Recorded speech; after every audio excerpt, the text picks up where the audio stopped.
Fanatics isn't just our name, it's who we are. Loyal, passionate fans dedicated to our favorite teams and to the sports we love. That's why we're honored to be able to offer fans the world's largest collection of official sports apparel and sports jerseys from all the leagues, teams, and players you love. We feature a wide selection of gear from every league, including NFL, MLB, NBA, NHL, and NCAA merchandise, which allows us to serve fans of football, baseball, hockey, basketball, lacrosse, soccer, golf, and everything else that gets your heart pumping. Go to Fanatics.com by using the QR code on your screen right now to celebrate your teams.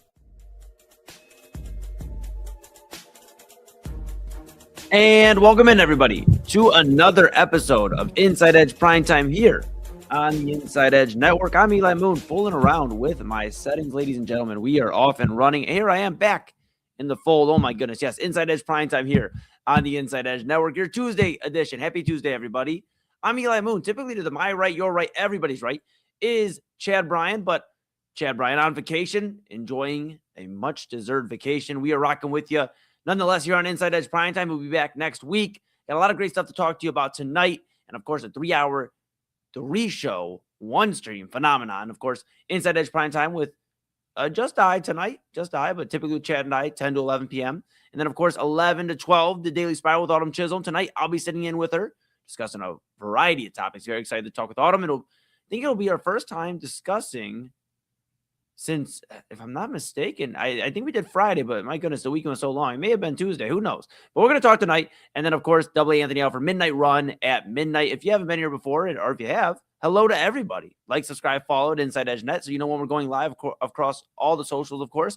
YouTube, X, Facebook, Instagram, TikTok, Twitch. Smash that notification bell at Inside Edge Net. You'll know when we're going live, and check out all the great coverage for daily shows, Monday through Friday, and great weekly coverage. You never know where we're going to be. And, of course, you can read about all the great personalities at InsideEdgeNetwork.com. Chad, Double A, Autumn, Papa Moon, Kyle. You can read about me as well. And, of course, everybody else does a fantastic job. This is what happens when you try to say too many words at once. But a fantastic job. And, of course, check out our partners page. Couldn't do without them. Of course, you have W Energy, Monster Moments, SportsMemorabilia.com, Omega Video Marketing, Fanatics.com, and AlleyRoseFragrances.com. Couldn't do without them. Couldn't do without you at home. So go to the merch store, grab something nice, whether it's a shirt, a hat, a mug, a polo, a windbreaker. Rep Cleveland's digital leader and your source for sports, entertainment, mental health conversations, news, and everything in between. And, of course, take us wherever you want to go with the Inside Edge Network app on Roku. Yes, we're on Roku at Inside Edge Network. Of course, take us wherever, traveling to the disco. I keep saying that, but yes, the disco. Take us out of the country, wherever you want to take us. Inside Edge Network app. You never have to miss us if you take us on the go with Roku. All right, got a lot to get into here tonight, folks. And the first thing on my mind, it seems to be the theme of this week, right? And really the last week or so. We spent a month talking about LeBron James and where he's going to end up. And he does end up in Philadelphia. He's now, whether you want to argue it or not, the fourth option in Philadelphia behind Jaylen Brown, Joel Embiid, Tyrese Maxey. But he is, of course, in Philadelphia. And we talked a lot, and I don't think we still spent enough time talking about LeBron's legacy when it comes to what exactly are you taking away from LeBron's career. And there's no question that he's a top 3 player all time. You can even argue top 2. But is he the GOAT? Can you give him that nod over Michael Jordan? There's obviously a lot of similarities. There's a lot of differences when it comes down to those two players if we just put them in a microscope, right? Jordan 6 rings, LeBron 4. Jordan 1 team for most of his career. Then you had Washington, so 2 teams. LeBron 4 teams, right? Cleveland, Miami, LA, and now Philadelphia. And you count a second stint in Cleveland, he switched teams 5 different times. You also have the losing record in the finals. Of course, LeBron has a scoring record. You have a lot of things you can kind of go this or that when it comes to who is the GOAT. But I think LeBron's legacy definitely took an interesting turn when he signed with Philadelphia this past Friday. Of course, announced by Shams Charania and Rich Paul. It takes an interesting turn, right? Because now you're at a point where, okay, how do you defend somebody that has really found himself just finding the best situation to go win a championship? And yes, LeBron James does make his situation better. Light years better. But at what point do you look and go, okay, but the guys around him have also made this team where it's not as much of a struggle as it was, say, 2007 Cleveland Cavaliers. Now, that's the epitome of struggle. And that team had some fun moments, had some fun players on. Of course, Zydrunas Ilgauskas, Big Z on that team. You had, just some fun names, right? I believe Damon Jones on that team. There's some other guys. That's a tough team to go take to a championship. We're not expecting LeBron to stick with that his entire career. But when you go team up with some of the guys, and let's just mention some of the players he's been around: Dwayne Wade, Chris Bosh, Kyrie Irving, Kevin Love, Anthony Davis, Luka Doncic. Throw Austin Reeves in there, but he's more on. I get it. Okay, I'll give you that. Maybe we're jumping the gun a little bit there, but a blooming star, I believe, in the NBA. I think there's a lot of hate on Austin Reeves. I think he does a lot of things well there in Los Angeles. And then, of course, now in Philadelphia, Jaylen Brown, Tyrese Maxey, Joel Embiid. That's a lot of stars is what I'm getting at. There's a lot of stars when it comes to LeBron teaming up with some of these players. I think it's time we kind of look at that. So, nonetheless, that's the legacy. And we'll talk about LeBron a different day here. What I want to talk about today is, ironically enough, one of the guys that have made LeBron's legacy a little more complicated, and that's by really snagging a few rings away from him. That was Draymond Green, that was Steph Curry, Klay Thompson at that time, the Golden State Warriors. And Draymond Green was out there kind of waiting what was going to happen. He tried to allow the Warriors to have a little bit more flexibility when it came to going out and getting LeBron James. Remember, they were in that hunt. They were trying to go get LeBron and bring him to Golden State, pair up Steph and LeBron, and it didn't happen. But Draymond did wait out and try to make sure that, hey, if I need to, I will make this work to where we can get the money to get LeBron in here, and then Porzingis signs that deal. So it gets a little odd, right? Like in terms of what the Warriors are trying to do, and ultimately Draymond signs back with the Warriors. I'm trying to figure out what exactly Draymond Green and this Warriors team. Now, he ultimately signed back with the Warriors, like I said. Shams Charania reported that's a one-year deal. But what exactly is Draymond Green's legacy in terms of with Golden State? What is this Golden State team? What does this look like legacy wise? Now, bear with me for just a second, folks. Here, I'm going to go ahead, and this is why we do live broadcasting. I have had a long Moonbash weekend. We're going to play a quick spot, burn that real quick. I'm going to come back and explain to you about Draymond Green's legacy. Bear with me just 1 second here, folks. Okay. Maser Moments Photography is a husband and wife wedding photography team based in Cleveland, owned and operated by InsideEdge Network's very own Ryan Maser and his wife, Hallie. For the past 10 years, they've captured more than 100 weddings across Northeast Ohio and beyond, always working together as a true two-person team. Their style centers on authentic, emotional storytelling, documenting the real moments between two people in love and creating images that feel natural, comfortable, and true to the couple. Rooted in Northern Ohio but inspired by their travels, Ryan and Hallie bring a warm, personal approach to every wedding day. Their work blends experience, consistency, and a genuine passion for helping couples relive their best day through timeless photography. Learn more at MaserMomentsPhotography.com by using the QR code on your screen right now. MaserMomentsPhotography.com, a proud sponsor of the InsideEdge Network, Cleveland's digital leader. How hilarious, folks. How hilarious. And that's what we call live broadcasting. And as you hear the computer plug in, we are back in business. But I'm here back with you, Inside Edge Primetime, Eli Moon. And we were talking about legacy, okay? And we're going to revisit right now back into legacy here. When it comes to Draymond Green, we're talking a little bit about LeBron. When it comes to Draymond Green, right? Signs this 1 year, $27.7 million deal. Of course, he got paid, right? That's first things first. He got paid. He got taken care of. But I think it's interesting to take a look at when we look at the LeBron situation, when we look at some of these other stars, that we look at the Golden State Warriors as a whole, and primarily Steph Curry and Draymond Green. And that pains me as a Clevelander.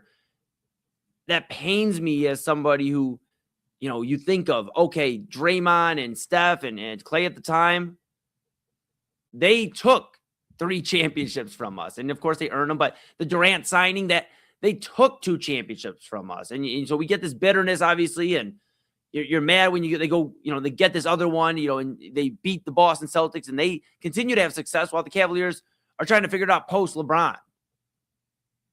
But one thing you can't take away when it comes to this Warriors squad, especially Draymond and Steph, let's focus on those two for a moment here, is the legacy they're building in the Bay and in California and in the NBA.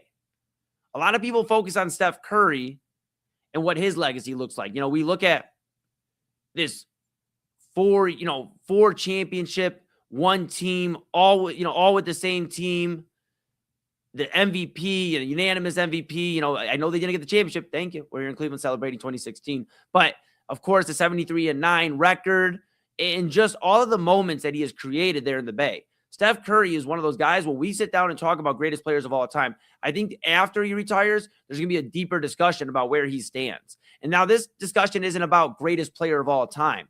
What this discussion is about where your legacy is. How are you going to be respected amongst your peers, and where do you stand up? Now, I think it's two things with Draymond Green. One, yes, you can argue that, he's not necessarily a top 10 player, top 15. I'll give you that 1,000%. I'll give you top 20, 25. And I think if you start arguing outside of that, I think we're not watching the same sport. And I'm a Cavs fan. Let's keep that in mind. But you watch Draymond Green, and he's had integral parts on all of these championship teams for Golden State, playing a big part on the defensive side, passing, facilitating, getting a timely bucket every now and then for Golden State, but also being a guy that, hey, the rumor has it, he made the call to KD. He was the one who got KD to come over to Golden State, told him, we need you over here. Let's get this rocking. He helped facilitate that. So in a way, he is partially responsible for finding the catalyst, or convincing the catalyst in Kevin Durant to come over and win 2 more championships for the Bay. The Warriors are more successful because of that. The Bay's in a happier mood. Steph Curry's legacy looks stronger. Kevin Durant's legacy looks stronger. And Draymond Green, ultimately, you have to give him that nod. We talk all the time about how LeBron is a bad general manager. Okay, we see that with some of the moves he's made in his career, and he's a good general manager at times, but more often than not very good. But you see how he moves and how he operates, and then you see the only move that you really have noticed that Draymond Green had, his name is attached to, that, hey, Draymond made the call, is Kevin Durant. It turned into 2 championships. There has to be something said for that, because the NBA nowadays isn't what it was back in the 60s and 70s and even the 80s to a degree. Heck, even the 90s, where you negotiated, you brought other players in. You're doing these types of deals where James Harden was doing the same thing in Cleveland, and he still is doing it. We don't know what he's waiting on now, but you have where players are going to wait to see how they can position to make the strongest team if it is bringing in somebody. So as muddy as it gets for somebody like LeBron, who moves over to team after team, never really stays and brings them to the city he's at. There's one case, Los Angeles. He made the move for Anthony Davis, said, we need him and we need a star in here. But it was calculated. Whereas Draymond and these guys, Steph Curry, the Warriors, they have had everybody come to them. They have made the moves to keep it here in the Bay, keep it there in the Bay, out on the West Coast. What does that mean for this legacy of Draymond Green? Sure, you can be frustrated about his antics, and yes, he's maybe not your favorite player. I can understand that. But to a degree, you also have to recognize that he is responsible for a good amount of the success. Not as much as Steph Curry. He's the leader. Not as much as even Kevin Durant during those couple championship seasons. But he's responsible for really being the temperature check in that room. When things need to get hot, they got hot. When they need to get hotter, they got hotter. He was able to create that urgency in Golden State and facilitate some things. So when we look at teams, and it got me thinking earlier today, when we think of teams, you think of the San Antonio Spurs, Tony Parker, Tim Duncan, Manu Ginobili. You think of that triplet, that trio. You think of course, you think of Miami because of the notoriety. LeBron, Bosh, Wade. You have that.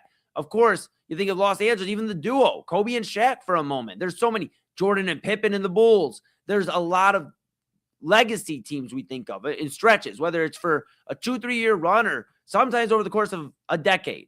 The Spurs were running for a long time. Closer to a decade. And not even closer to, they really were running for a decade with that 3 I mentioned earlier. Where does this Warriors team stack up? Because I know, and it's easier for us in Cleveland, we have fun with the 3-1 jokes, and obviously it's a fact, and it's not going away. But they did win 73 games one year in Golden State. Those two specifically with Draymond and Steph. Clay was there, Kevin Durant are there, but these are the two we're talking about. They're still here. You have the 73 games they won in 2016. You have the MVP season unanimously by Steph. You have defensive player of the year discussion and all that for Draymond Green, all NBA for Steph. I mean, the success year after year, multiple Western Conference finals appearances galore. Even after the wheels fell off with the Durant experience, Durant gets hurt, Klay Thompson gets hurt, Toronto wins the NBA championship. They come back and win another one against Boston.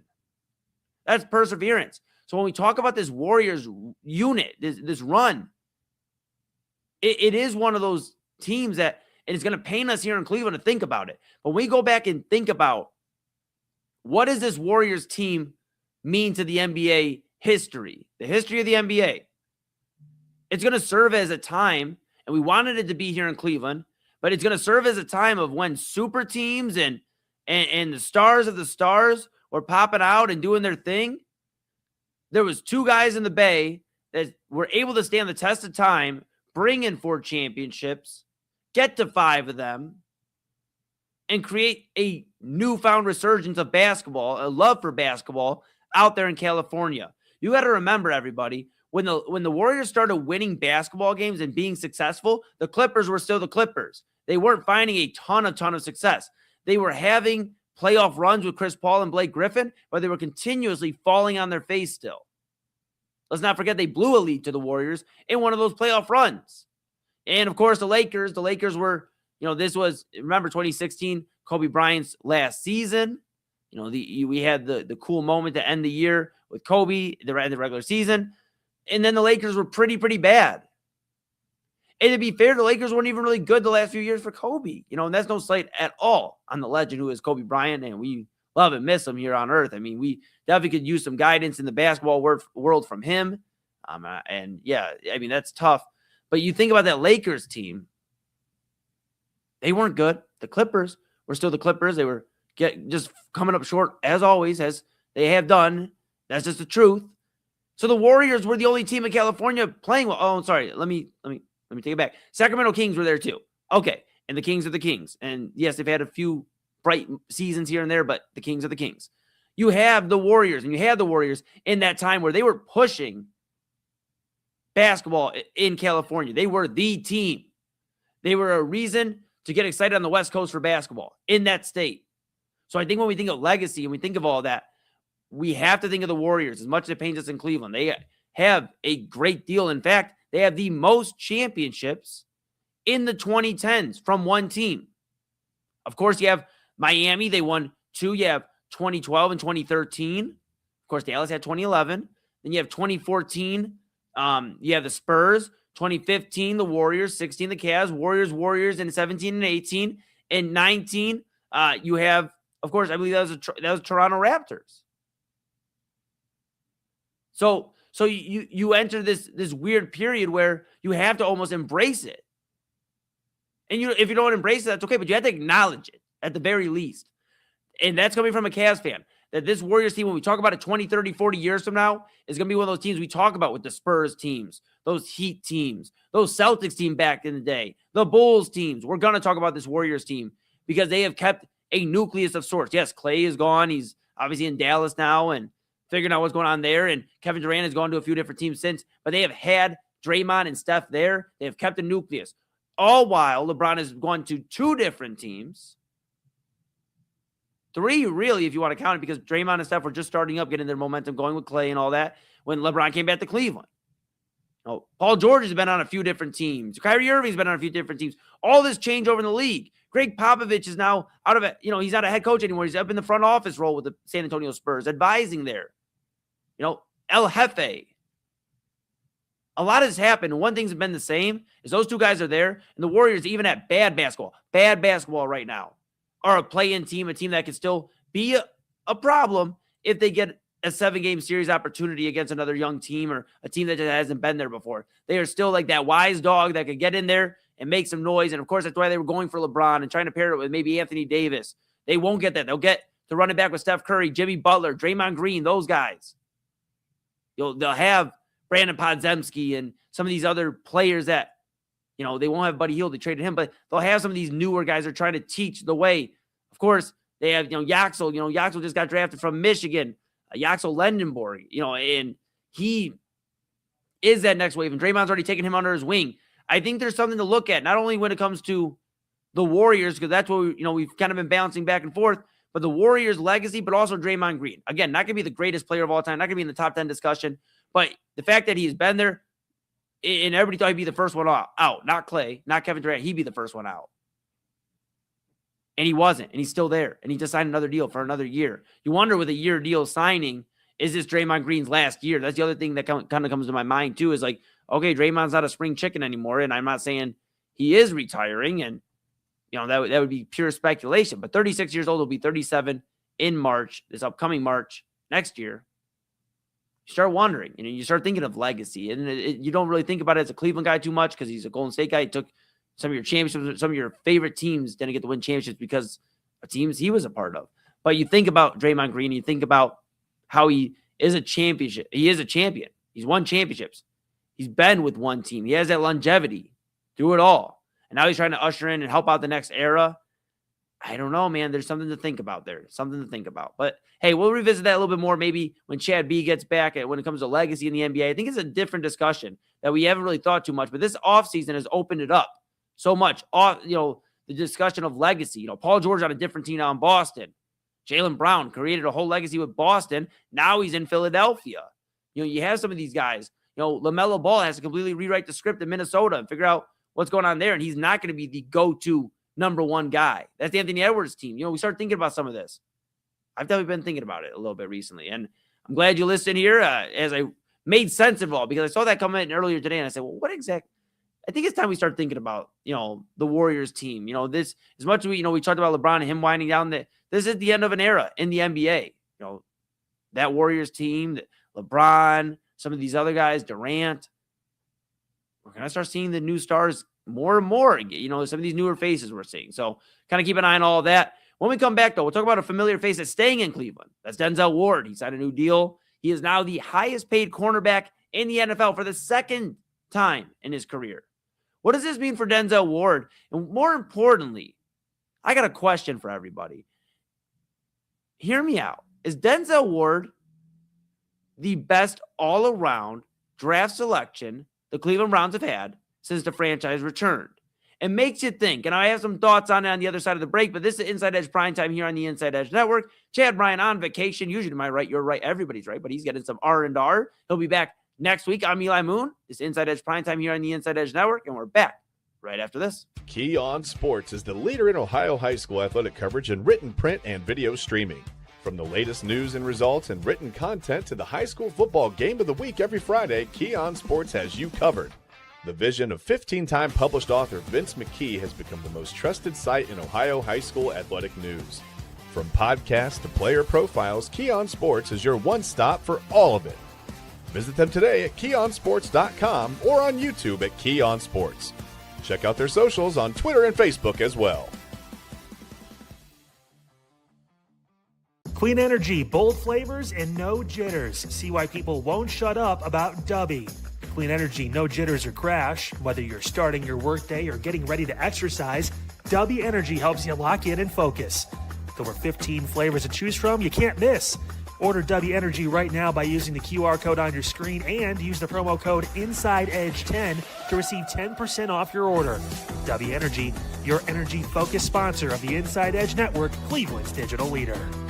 Discover our collection of body mists made with clean, minimal ingredients. Handcrafted with natural essential oils and clean ingredients, they offer a natural alternative to synthetic fragrances. Perfect for sensitive skin and those seeking clean, mindful self-care, and the perfect gift for you or your special someone. Courtesy of Alley Rose Fragrances. First-time customers, use that promo code InsideEdge20 to receive 20% off your order. AlleyRoseFragrances.com, a proud sponsor of the Inside Edge Network, Cleveland's digital leader. Whether searching for a baseball autographed by your favorite World Series slugger, a signed football by an iconic Hall of Famer, or the jersey of a world-famous soccer star, you've come to the right place. Here at SportsMemorabilia.com, the web's leading source of authentic sports memorabilia, you'll find more than 500,000 authentic products from nearly every professional sports league, team, and players. Not only will you find your next prized sports possession with ease thanks to superb customer service and tremendous site experience, you'll have the satisfaction and peace of mind that every product listed comes complete with a certificate of authenticity and is fully backed by the SportsMemorabilia.com lifetime authenticity guarantee. Go to SportsMemorabilia.com by using the QR code on your screen right now. SportsMemorabilia.com, a proud sponsor of the Inside Edge Podcast Network, Cleveland's digital leader. Find us on InsideEdgeNetwork.com for the latest information on your favorite shows, personalities, and network partners. Plus, guess what? We have a merch shop. That's right, we have network polos, t-shirts, champion jackets, hats, and bottles. Rep the network. Every purchase supports independent sports and entertainment media.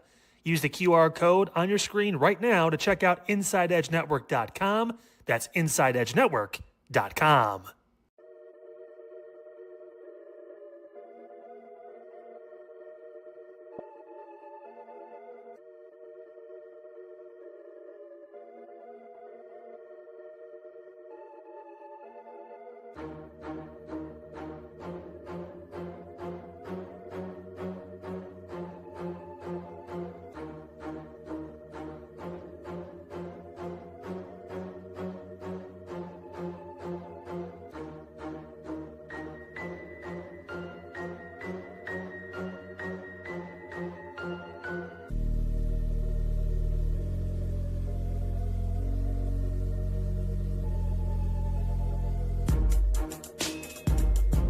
And welcome back, folks. Inside Edge Primetime here on the Inside Edge Network. Chad B on vacation. Hopefully he's enjoying himself wherever he's listening.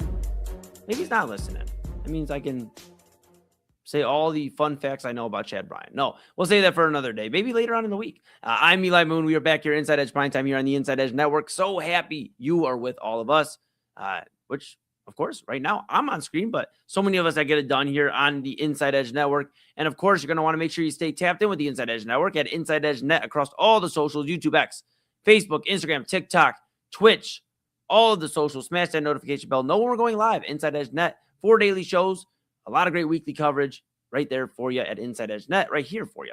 At InsideEdgeNetwork.com is also where you're going to want to go. InsideEdgeNetwork.com, read about your favorite personalities. Go check out our partners page. A lot of great deals there. And of course, go to the merchandise store. That's right. You at home, grab a nice shirt, hat, mug, polo, windbreaker. Rep Cleveland's digital leader and your source for sports, entertainment, mental health conversations, news, and everything in between. And of course, download the Inside Edge Network app on Roku. The Inside Edge Network app on Roku. Take us wherever you want to go. That is where baseball, the disco bar, wherever. Take us wherever you want to go. Inside Edge Network app on Roku. All right, folks, I had a question, and it kind of led based off the news we learned earlier today. Now, if you did not hear, Denzel Ward is going to be staying in Cleveland a little bit longer, at least contract-wise. He signed a 2-year, $62.2 million contract extension with the Browns, featuring $52.3 million in guaranteed money, makes him the highest-paid cornerback in the NFL for the second time in his NFL career. Of course, this was reported per ESPN's Adam Schefter and NFL Network's Ian Rappaport, who both had it. And it got me thinking, Denzel Ward, we've talked a good amount about him this offseason amidst all the Myles Garrett discussion and him being ultimately traded to the Los Angeles Rams. And we've talked about, of course, Baker Mayfield at times, even now in Cleveland. And we've talked about Nick Chubb. We've discussed all of this. It's time we start discussing Denzel Ward as the best draft pick the Browns have had since coming back home, since the franchise returned here in Cleveland. I'm not saying, now let's be clear, I'm not saying best as in he gets the most awards.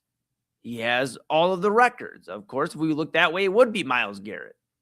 I'm not saying he's the absolute leader of this team. For a moment in time, it was Baker Mayfield, whether you want to hear that or not, Cleveland. It was. I'm not saying the guy that had our hearts rushing the football with Nick Chubb. But even then, it was over before we kind of knew it. I mean, it was a fun run. But remember, it really came to an end at, sixth season in the NFL. I mean, Nick Chubb's still doing his thing, but never been the same since. Denzel Ward, however, a guy that was drafted 4th overall in that same rookie draft class as Baker Mayfield, a guy who's been with the Browns for the last, 8 seasons, going on his 9th season now in the NFL, a guy that is absolutely decorated as a pro and is Cleveland and Ohio through and through. Denzel Ward is somebody that, again, a Nordonia High School graduate, played at The Ohio State University, tore it up for the Buckeyes, left some sound bites there for Gus Johnson and everybody involved. Denzel Ward, it was the barbecue. Everybody heard that call, that famous call from Gus Johnson, of course. But Denzel Ward then being a Cleveland Brown and spending his entire time here. We talk about how, he just gets us meter. You see that on social media, the gets us meter. And when a guy says something, he gets Cleveland, he gets Cleveland. I don't think you can get Cleveland more as a Cleveland athlete than Denzel Ward. At least not right now in terms of who is here in the city. He has spent his entire football career in Ohio. He hasn't gone anywhere else unless he's playing on the road for the Browns against another team or at Ohio State when he traveled out of the state. This is the guy who has been through, the same things we talk about with Myles Garrett when he was getting frustrated about the coaching changes and the offense not coming up to standard that they were looking for to be a competitive football team, and the Baker stuff and the Deshaun stuff and the Stefanski stuff and now Todd Monk. And we talk about Myles Garrett being there for all of it. We talk about some of these other guys being there for all of it, but none of those guys are here anymore for other reasons and a myriad of reasons, right? Baker, obviously, we know the story there, the injury, and then, the Deshaun stuff because they felt that maybe he wasn't the guy and they let him walk, whatever. They move on from him, they trade him, whatever. Then you have Nick Chubb, obviously, and it breaks my heart, but Nick Chubb, the injury against Pittsburgh, never really was the same since. And eventually the Browns let him walk to free agency. Myles Garrett, we know he got traded to the Los Angeles Rams. There's a lot of guys that we think of that, wow, they are Cleveland. They went through a lot, and we can understand why. Meanwhile, Denzel Ward is still here. In fact, he just signed another deal today. Again, per Schefter, per Rappaport, the 2-year deal makes him the highest paid cornerback in the NFL again, the second time. And he deserves it. Let me be very clear. He deserves it. Now, you can argue with me that maybe Denzel Ward isn't the top cornerback in the NFL. I'll go to bat, against you for a little bit because I believe, I'm going to defend my guy first off. But secondly, I believe he has had just a strong resume here in Cleveland. He has been somebody that has been absolutely incredible. And that's more so what I'm getting at. That's why he deserves the contract he got. It's not necessarily because he's the best cornerback. Let me be very clear. I think there's probably a few guys that are better than him at his current age. Now, keep in mind, Denzel Ward, he is at 29. He'll be 30 next April. So starting to go into the 30s, that's when cornerbacks start to slow down. But he deserves it because of the work he's put in, what he'll still be able to provide for this Cleveland Browns defense, and because what he does, not only for the community of Cleveland, but being Cleveland. We talk all the time. We just spent a month, and I'm not going to talk too much more about LeBron James tonight at least. But we talk about, the kid from Akron, and, he gets Cleveland, and, Cleveland coming home. Well, guess what? We had a guy that chose Cleveland this week in Denzel Ward. And I know the Browns aren't everybody's favorite team right now because there's speculation of the quarterback room and what they actually look like this upcoming season. But one thing's for certain, Denzel Ward will be in an orange and brown uniform. He'll be on that defense. He'll be helping guys I mentioned, on Main Event a few weeks ago about Tyson Campbell and some of these other young corners because there really isn't a lot of cornerbacks right now the Browns can rely on after Denzel and then Tyson Campbell.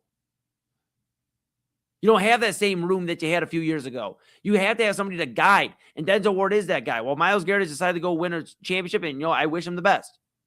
While other guys have had to leave for other reasons, Denzel Ward is the one constant. We just spent time talking in the opening segment about the constant with Draymond Green and the Warriors and Steph Curry, those guys. Denzel Ward is that constant. He is the guy who has decided to choose us, choose Ohio, choose Cleveland, time and time again. And I think that's what makes him, in my opinion, the best Browns draft pick since they've returned as a franchise. I believe this is the guy that truthfully bleeds and breathes Cleveland, breathes Ohio. And I know I'm going to get some people in the comments that say, well, what about Joe Thomas? And I love Joe Thomas. Hall of Famer.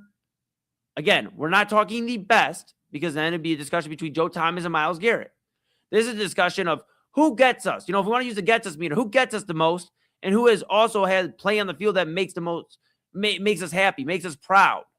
And that's Denzel Ward. He's known nothing other than Ohio football for where he calls home. And he's played well, Pro Bowler, All Pro, everything. Denzel Ward will be discussed when it comes to the Hall of Fame. I don't think he's a shoo-in, for certain thing, but a guy that is a 5-time Pro Bowler, multiple-time top corner in the league. I think there's a discussion to be had about Denzel Ward and his legacy when he decides to eventually call it. And he's far from it, far from being done. But a 2-year deal, another time he chose Cleveland, you got to love that. Now, there'll be some skepticism about, well, it's a 2-year deal. He'll be 31 when that contract ends, if I'm not mistaken. He'll be 30. So let's see here. He'll be 30 in April. And then, so that'll be the end of this season coming up, 30, and then 31 by the end. So it'll be 31. So I'll have an opportunity to sign at least one more decent sized contract, 3-4 year deal with either Cleveland or another team. And we'll see what happens there. If he chooses Cleveland again, then there's really no question. You can't really argue with me. A guy that signed multiple contract extensions and stayed here, stayed in Ohio, played well, helped teach some of these other guys, Tyson Campbell and whoever comes in that cornerback room, that could be the next face of that defense. We never know. But Denzel Ward has showed time and time again he's going to be a Clevelander. He's going to lock in. He's got this 2-year contract. And it kind of puts the ball in the Browns' court now at this point. Hey, I've given you more time. I've signed an extension. You got me for a couple more years. But truthfully, we have to figure out this quarterback room. We have to figure out this offense. And we need to figure it out within the next few years. We need to know who the quarterback is going to usher us in, or at least have an idea of what we're doing in the quarterback room. We can't keep battling if we're going to give Shedeur Sanders an opportunity, or if we're going to try to kick the tires one more time, on Deshaun Watson. We got to know what our options are. And we talk all the time about I spend a lot of time talking about Jose Ramirez, and we owe it to Jose Ramirez as Guardians, as the Guardians front office owes it to Jose Ramirez, and to us as fans of the Guardians and of Jose Ramirez, to put a team around him that can win a championship, to make the right steps. The Browns, I don't know if they'll get to a championship in 2 years, but they at least need to show Denzel Ward they're in playoff contention. They're making the strides to where they were back in 2020, 6 years ago. Have him feel hopeful that, hey, I'll sign another deal. I'll spend the rest of my career here in Cleveland. My last contract will be here, and I might be able to actually win a championship. I may be an aging veteran, but I may be a guy that could still be on a Super Bowl roster. So how you take care of the guys that have looked out for you? In a time where we discuss, LeBron and Myles Garrett, we've seen Donovan Mitchell choose home. We've seen Jose Ramirez in baseball choose home. Calling Cleveland home. Both of them. Rocking with Cleveland. And Denzel Ward specifically calling Cleveland home. And he's from here. I think it's time we put some respect on his name. Man, I'm excited for football season, but I can't lie to y'all. There's so much more unknown about this Browns team. And, we still don't know exactly who's leading the quarterback running. The reports coming out every other day and discussion and all that. I just want to see what exactly we're working with. What does this team look like post Myles Garrett on the defense, now with Denzel Ward as the true leader of that team on defense? And what does this offense look like under Todd Monk? And what does the defense pivot back there from under Mike Rudenberg? What does that look like? A whole lot of change. Whole lot of change. It's going to be on Andrew Berry, in this draft class he just drafted, to see if we have another successful draft class. I think there's some gems in there. Denzel Boston. We'll see with Casey Concepcion. We'll see with some of these guys. But, you have, of course, Spencer Fano. You have some of these guys that could be the next face of the Cleveland Browns football. And Denzel Ward may not have been able to succeed, in terms of winning a championship in his prime, but he may be able to get at least back at the competitive football here in Cleveland by the end of his career, the next few years, and have some fun with now the new wave of Cleveland. He can usher that in. It's something special for a Clevelander, and I think that's what means something to him there when he thinks about what his legacy could be for here in Cleveland, for the Browns. And honestly, I give him his flowers. I give him his props, because he could have decided, I'm not going to sign an extension. I want to see how this season goes, and then guess what? I'll have my options open. If I want to go play for a contender, maybe I'll go join Myles, or I'll go do something else. But he chose to give the Browns some sort of commitment, say, I'm locked in for a little bit longer, and give him a little bit of peace of mind. Hey, what else can you ask for out of the guy? What else can you ask for? All right, we're going to take a quick break here on Inside Edge Primetime. When we come back, July 28th, it is, Tuesday, July 28th, 2026. And it's an interesting day for the Moon family. It's a tough day. I wanted to take some time at the end of the show here to discuss about the 28th, share some of my memories of somebody very close to me. Wasn't the biggest sports fan, but celebrated the Cavs championship, celebrated some fun moments. I'll talk about that when we come back here on Inside Edge Primetime. Chad be on vacation, back next week, better than ever. I'm Eli Moon. This is Inside Edge Primetime here on the Inside Edge Network. We are back right after this. Fanatics isn't just our name, it's who we are. Loyal, passionate fans dedicated to our favorite teams and to the sports we love.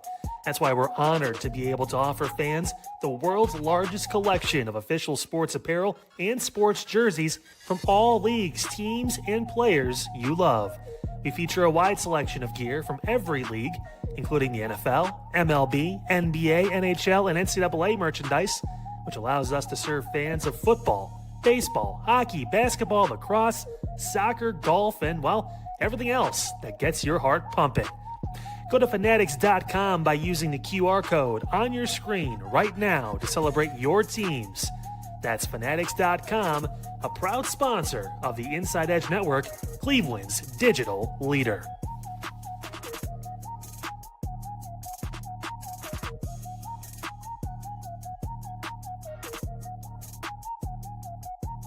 Small business owners are superheroes, but nowadays running your business means doing so inside your shop and on social media.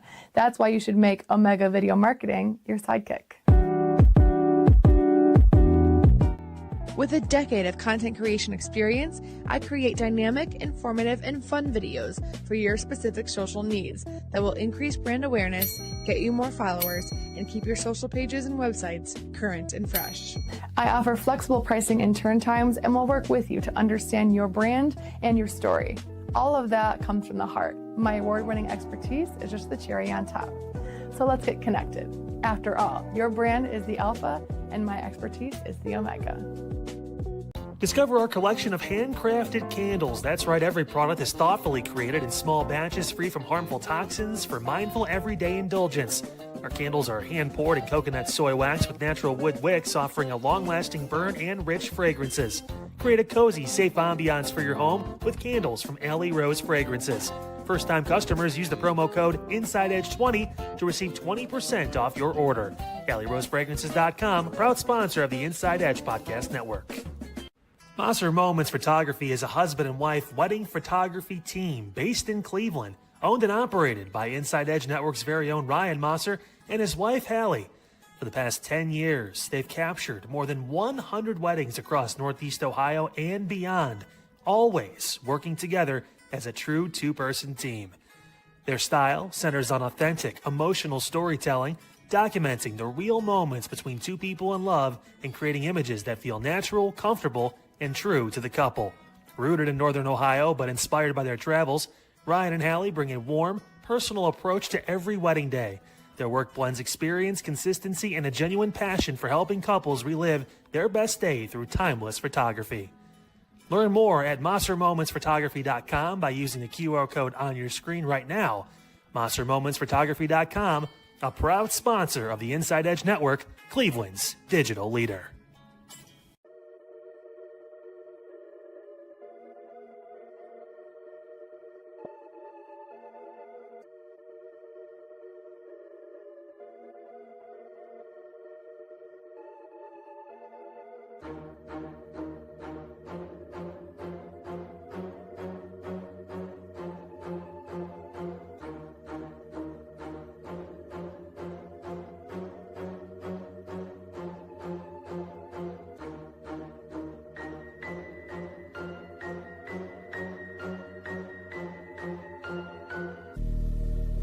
And welcome back to Inside Edge Primetime here on the Inside Edge Network. Chad Bryan on vacation, enjoying himself. I'm Eli Moon. We are back in the saddle on the saddle adjacent, rocking and rolling.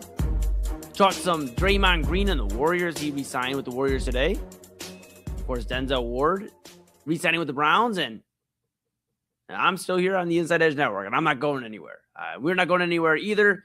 Of course, if you've been enjoying the coverage, whether you just tuned in for the first time tonight or been with us for a while, make sure, if you haven't already, like, subscribe, follow at Inside Edge Net on all the socials, Inside Edge Net, YouTube, X, Facebook, Instagram, TikTok, Twitch. Smash that notification bell. Know when we're going live across all the social media platforms. Of course, check out the website, InsideEdgeNetwork.com. Read about your favorite personalities. Go check out our partners page. Couldn't do without them. And, of course, check out the shop, the merchandise store. Get something nice, a shirt, a hat, a mug, a polo, a windbreaker. Get it ready for the fall. Rep Cleveland's digital leader, your source for sports, entertainment, mental health conversations, news, and everything in between. And, of course, download the Inside Edge Network app on Roku. Take us wherever you want to go, whether that's on the road to the baseball game or traveling on vacation or sitting by the pool. Take us wherever you want to go. Inside Edge Network app on Roku. All right, July 28th. Yeah, and you know, it was weird. You know, we did first off, very successful weekend over the weekend, obviously, at Brothers Lounge. Thank you again to Brothers Lounge. We appreciate them so much for always being so great. To me, to everybody, you know, with LaHale, my music collective, the music community, and now the Inside Edge Network. We appreciate them so much. And, you know, so it was a busy weekend. You know, I realized today's Tuesday. I got a text from my sister, and I love my sister so much. I got a text from her earlier today, you know, if I was awake. And it was, now, mind you, it was around 7 in the morning on a Tuesday. I'm trying to get my thoughts together, okay, let's get moving, let's get the week rocking. And then it hit me when her next text came in that she was going to go up to the cemetery today. And for those that obviously, I haven't shared this too much. My Aunt Monica passed away 7 years ago on July 28th, 2019. And I felt like at that time, my whole world stopped. My Aunt Monica, my mom's twin sister, somebody that was like a second mom to me. I spent a lot of time when I first started my sports broadcasting career. I went and I was doing play-by-play for Ursuline College. I was also running the video board for the Lake County Captains. And I would spend a lot of time going back and forth. Now, at the time, and, you know, spoiler alert, it's still something I'm working on due to anxiety and things where, you know, I'm very open about mental health. So things I'm working on is driving. And so Papa Moon is a saint and would take me out to and from to all these gigs from, you know, Parma, you know, 30 minutes away, essentially, you know, and he would take me out and you know, come bring me back home, you know, and he did that for a while. Well, I called my aunt because my Aunt Monica lived out nearby the Captain Stadium and not too far from Ursuline College, around the same vicinity. And I said, hey, you know, is it okay if, you know, I come stay out there for a few weeks at a time and, you know, just essentially, you know, kick it, like spend the night, you know, and make it a little easier on Pops, and I'll catch Ubers or whatever I need to do. And they would take me obviously in driving. You know, my aunt would never let me pay for Ubers unless, you know, of course it's, you know, they got stuff to do. I'm going to take care of what I got to take care of. But my aunt really didn't let me lift a finger when it came to much, you know, making my lunches while I'm out there and providing dinner when I came home from a long work day and just being there to converse into the wee morning hours, excuse me. You know, 12:30, 1 in the morning, we're still talking about life and listening to music and just laughing and having a great time. She was the first person I listened to the Astroworld album with, and I'm not the biggest Travis Scott fan as much anymore, but that was an album that was really cool to me at the time. We'd been waiting on it, you know, in the hip hop scene and the rap scene, you know, rap fans, and my Aunt Monica had no idea who Travis Scott was, and we listened to Travis Scott, the entire album, on my light up speaker, my JBL speaker. We listened to it and we just jammed out. And she had questions, and she liked the music, and she just caught herself in the moment, and we were just enjoying each other's company and something new. And those were the moments that I really cherished the most about my Aunt Monica. Again, she wasn't the biggest sports person, but man, did she rock with her Cavaliers. I'll tell you, when they won the 2016 NBA championship, she was so happy. You know, we talked, and you know, she would just celebrate and call me, you know, did you see they did it? Did you, you know, they did it, you know, are you going to the parade? I mean, just all the questions every Clevelander was asking their family and their friends, you know, are you going to the parade? Did you see? They did it. I'm glad she got to see that. Again, not the biggest sports person, but somebody that loved Cleveland, loved going to the local fairs, loved going to, you know, just the things around the neighborhood that, you know, you should step out and enjoy. She was so community driven. She loved having a conversation with just the gas station attendant, you know, taking care of, you know, her buying her cigarettes or just anybody. Yeah. I mean, she loved her fair food, you know, funnel cakes and her French fries and corn dogs. I mean, she loved it all. And, you know, she would ask me when I got, you know, when I went to the Captains and we get a meal at the Captains, she'd ask me, Eli, what'd you get for your meal tonight? You know, at Captain's. I tell her, oh, tonight I got a pretzel bun burger and I have a bacon on it. I mean, my goodness, we could talk about food all the time. And that's what she enjoyed doing as well, cooking. I mean, it was so cool. She would always cook. I mean, she would make these elaborate meals. I mean, her and my mom could throw down. And I believe my sister definitely is next in line when it comes to throwing down in the kitchen and making great food. And we are so appreciative And I'm very appreciative that I had those moments with my Aunt Monica, sitting up there at 4 or 5 in the morning, coffee already being ready, her waiting for, her boyfriend to get ready for work, already had his stuff ready to go for work, for him, made it easier on him, made it easier on everybody. And that was who she was, made life easier for those around her. Sure, she was a handful. She was at times. And, she was my mom's twin sister. So, you get that twin magic, in terms of them, trying to, one up the other. And you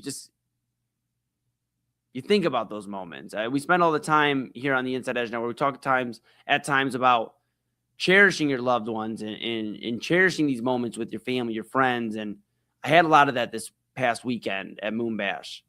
A lot of my favorite people were in the building all at once at times. I mean, incredible.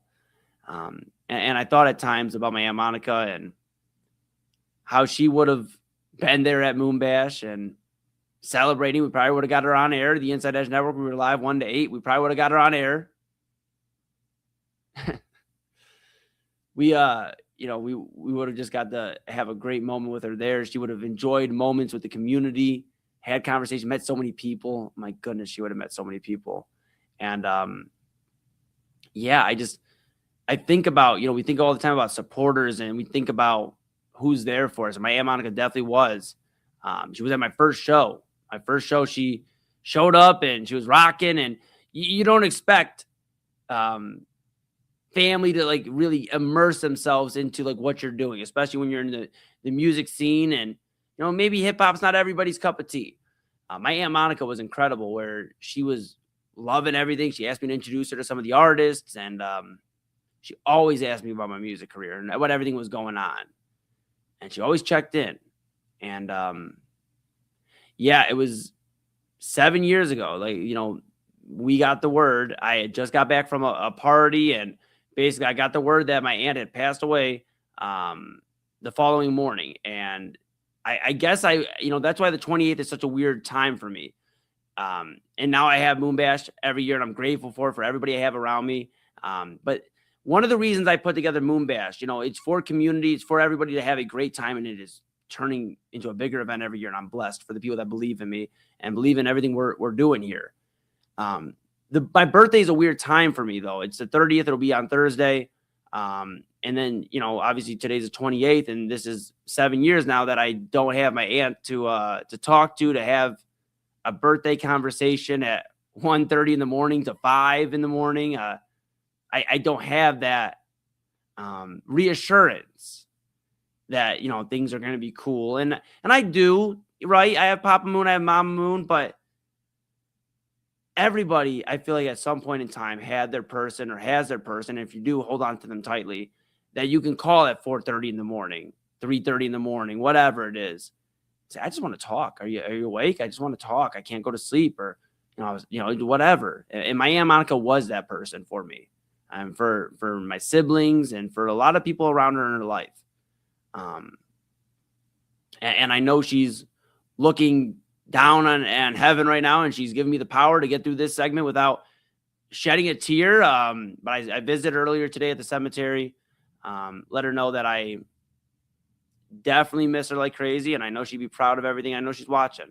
And the most beautiful thing, and I'll end with this tonight, is we believe in my family that when a dragonfly, you look at the meaning of a dragonfly, it means a loved one is coming and visiting you in the present form, like is here with you right now.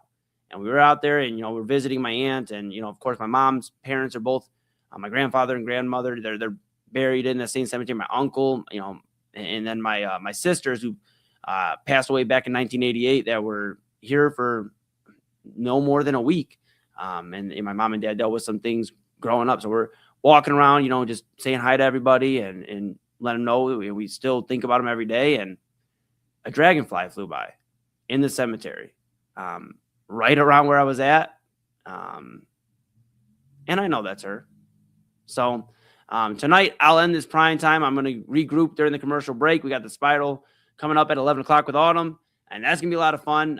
Tonight, though, I just wanted to make sure that I just tell everybody, just if you have somebody you love, please let them know.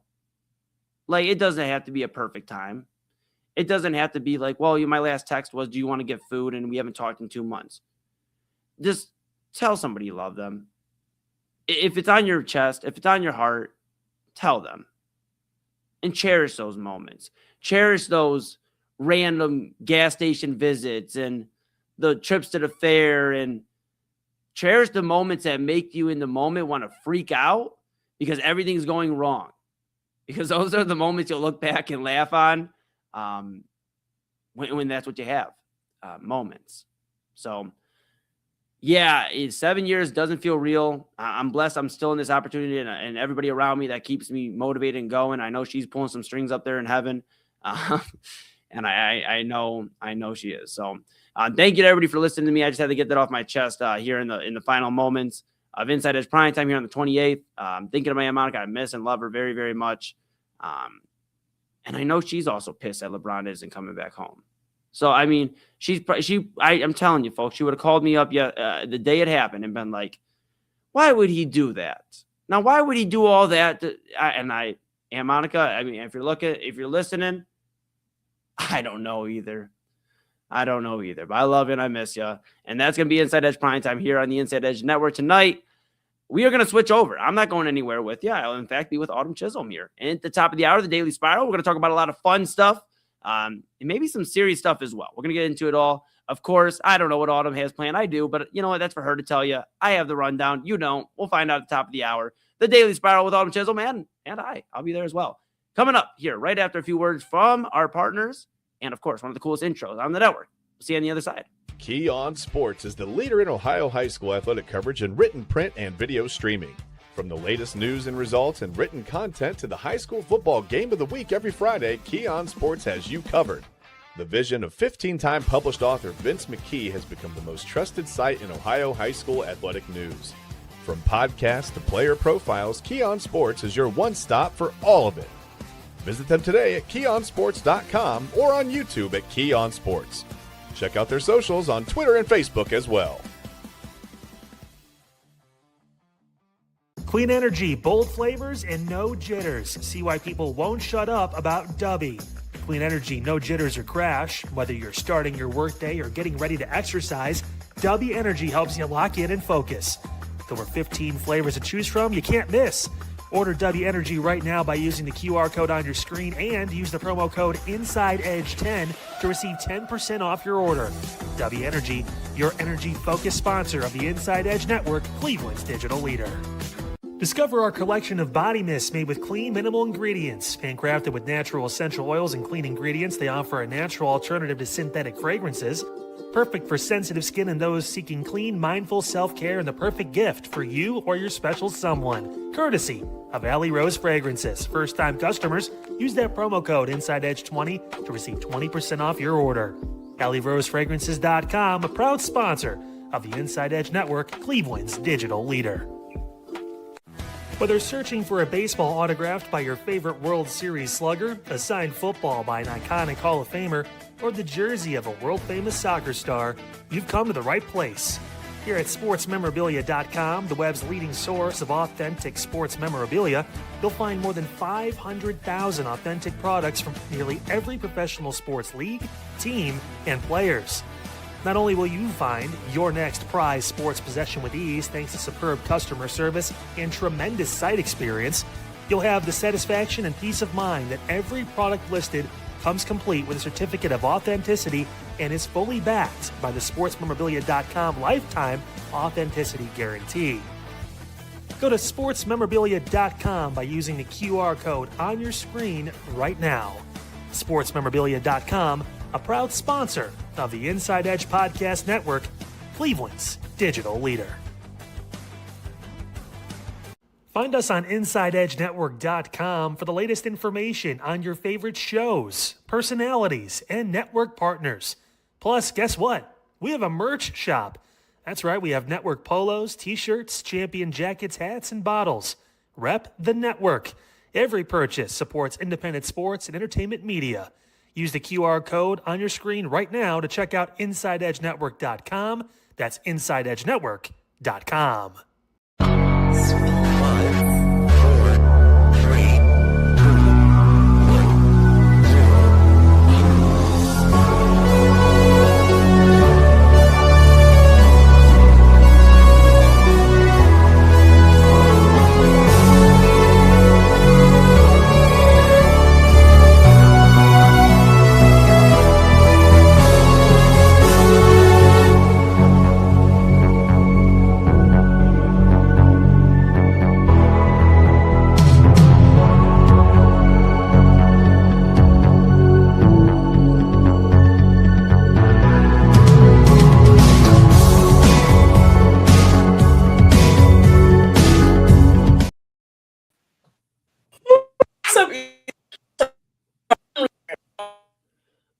Autumn.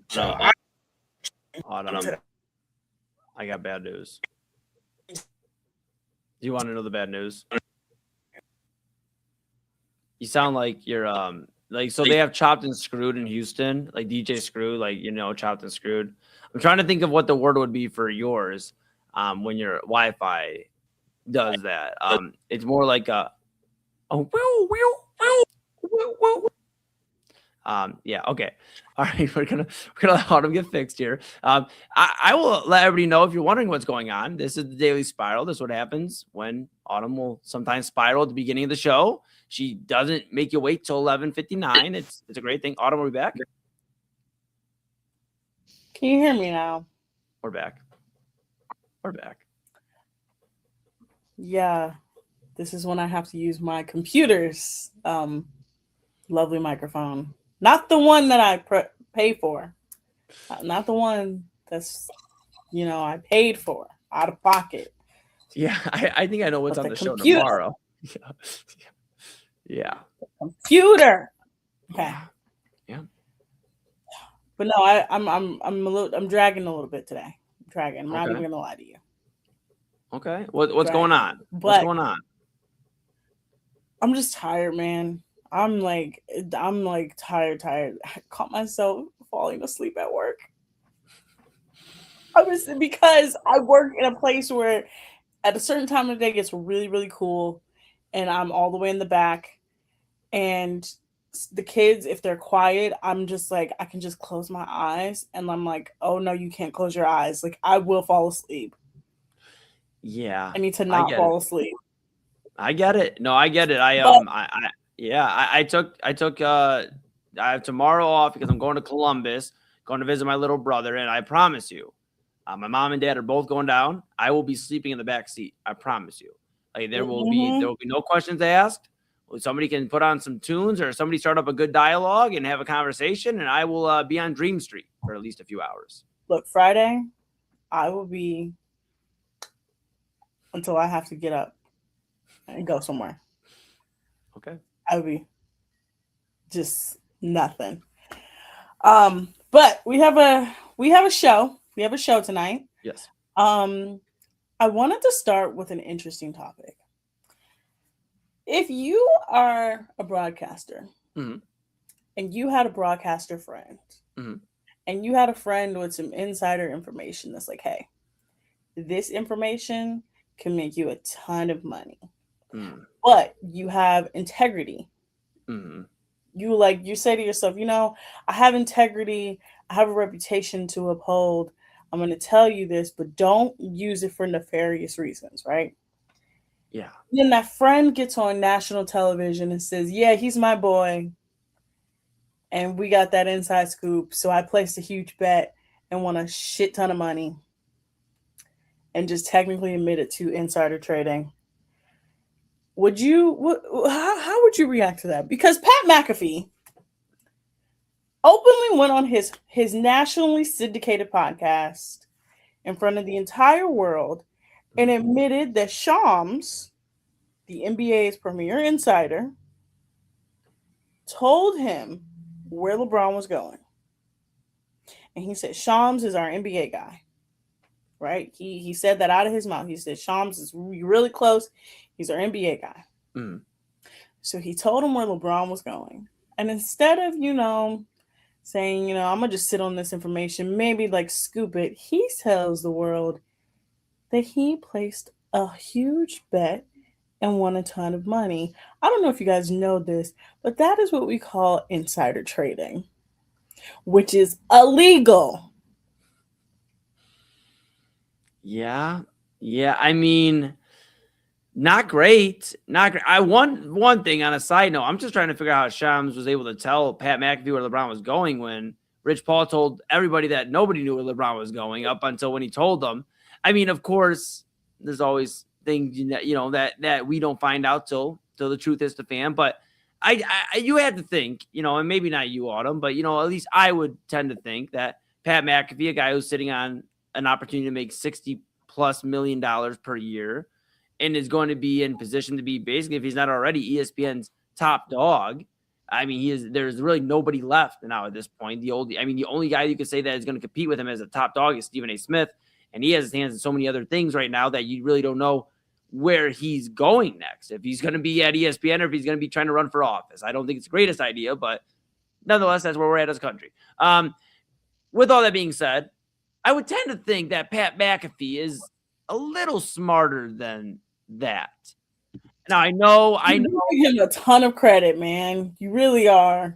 I mean, the thing is, you would think with a guy that's already about to get a boatload of money, has already been through an NFL career where you can't bet, and betting, not as prominent as it is nowadays when he first started his career, but still in the talks and discussions, you would think that you wouldn't, A, release this, and two, do you really need this? I mean, ESPN's basically giving you any type of money you want, anything you want to do, any big special event is Pat McAfee for the most part.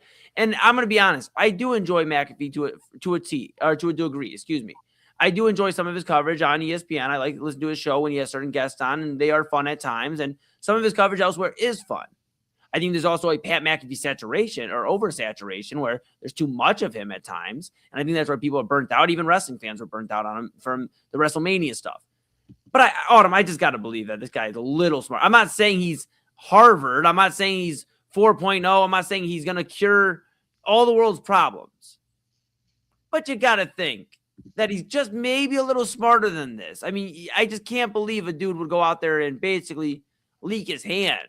I'm waiting for the FBI to come barging into the Thunderdome, is what he calls it, and have a discussion with Mr. McAfee.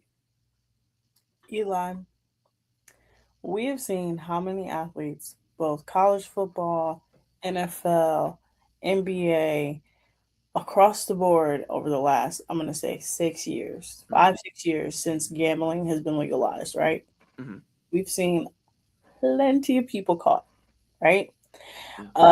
We literally are having one of the biggest gambling scandals in Major League Baseball where Emmanuel Clase gets caught tipping pitches, right? Right. We got the shit show that is this NBA scandal. And I know it seems crazy, right? I know it seems nuts. But some of these people, the gambling is so much to them, and it gives them this rush and it gives them this power that they don't understand that, like, they're putting their careers and their lives in jeopardy. And I too would have said that too. I would have been like, you know what? He has buckets of money. Why would he put his entire life and career online? And then I just had to think about it. I was like, we had NBA players out here making hundreds of millions of dollars and putting their careers online for thousands of dollars. Right. No, true. Thousands of dollars. That's true. But I guess my only thing, and I'm not defending him, and I'm not saying he didn't do this. I want to be very clear by saying that. But I guess, like, just thinking of, like, trying to reason why he should, this whole thing, right, is you would think a guy that went through that stage already, though. I get it, the player situation. Pat McAfee already played a decade or so in the NFL and went through all that already the first time. And he's in his after the fact. And you would think the guy that is getting the keys, this is like getting the keys to, like, your nicest sports car or whatever your dream car is. They give you the dream car. Amazing. You get to drive it around for a week, and then you crash it into a wall.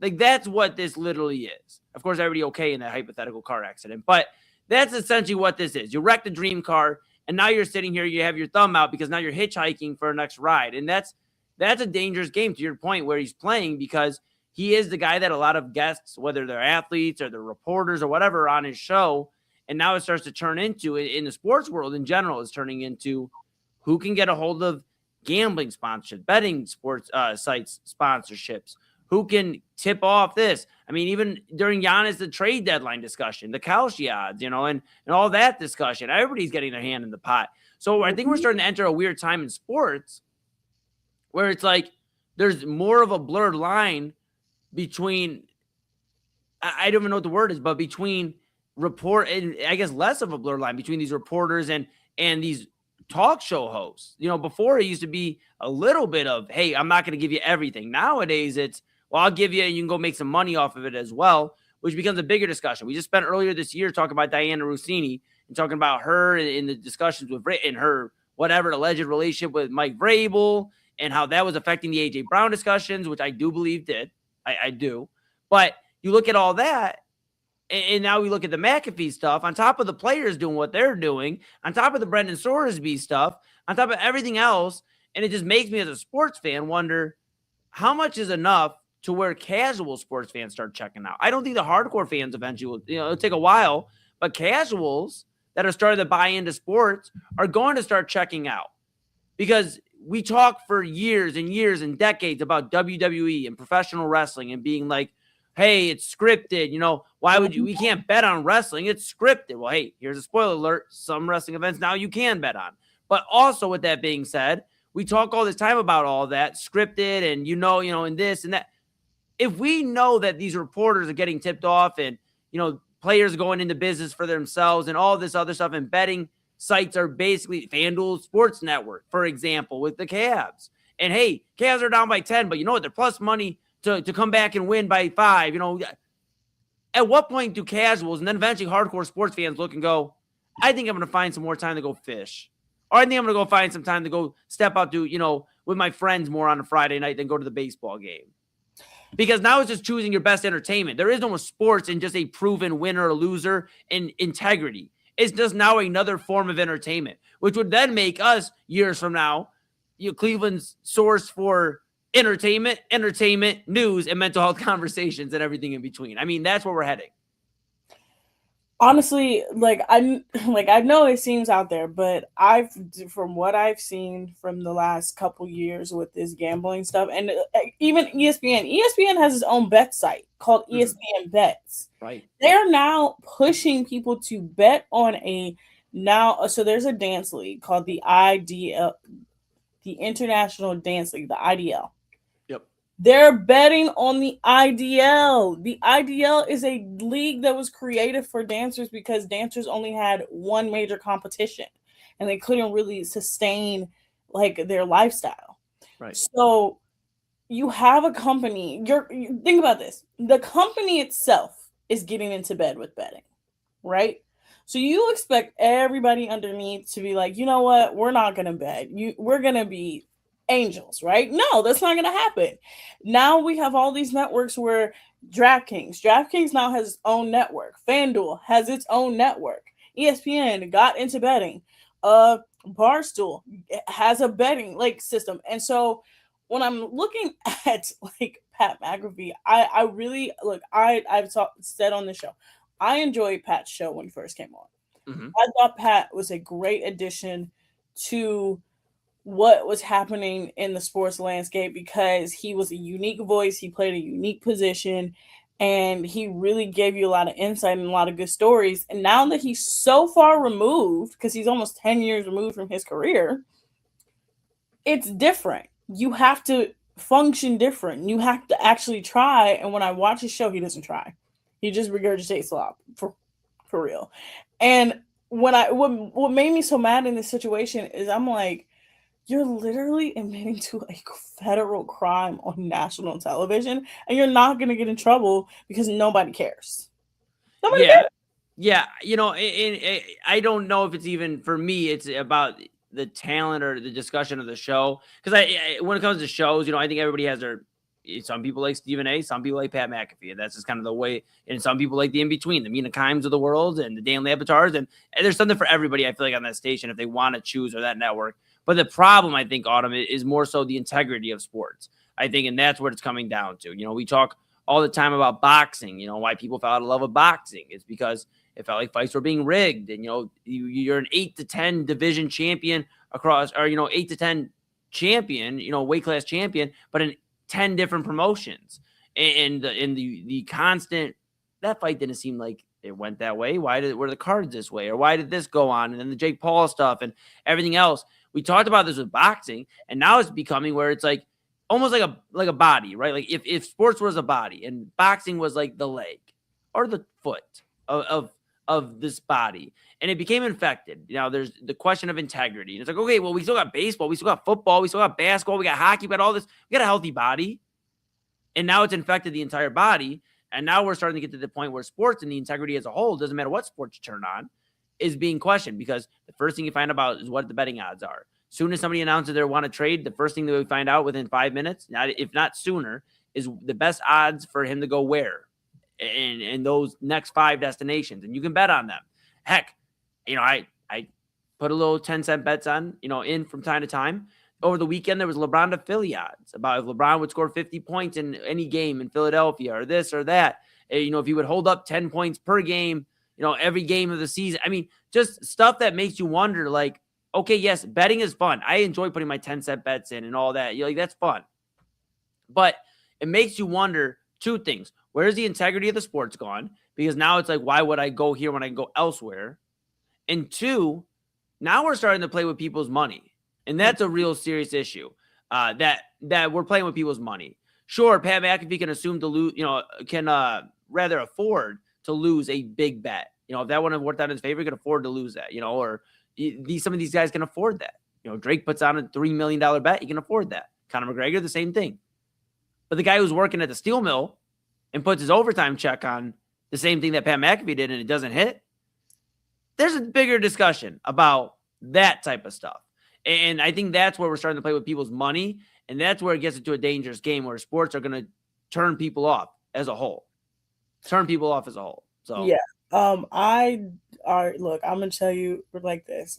I have fully taken myself out of sports betting after the Super Bowl 2 years ago, where I lost every single bet that I had and this is starting my ire towards the Kansas City Chiefs. I genuinely hate the team because they lost me. Literally, they lost me. They lost me so much money. But when we get back, that's not okay. First of all, Nate, I'm not playing with your heart. Don't do this to me. Today, we gotta move on from that. Yes. When we come back from the break, we'll actually keep talking about the Pat McAfee of it all because I have another question. Yeah. Are athletes bad at broadcasting? Are we in an oversaturation of athletes in broadcasting?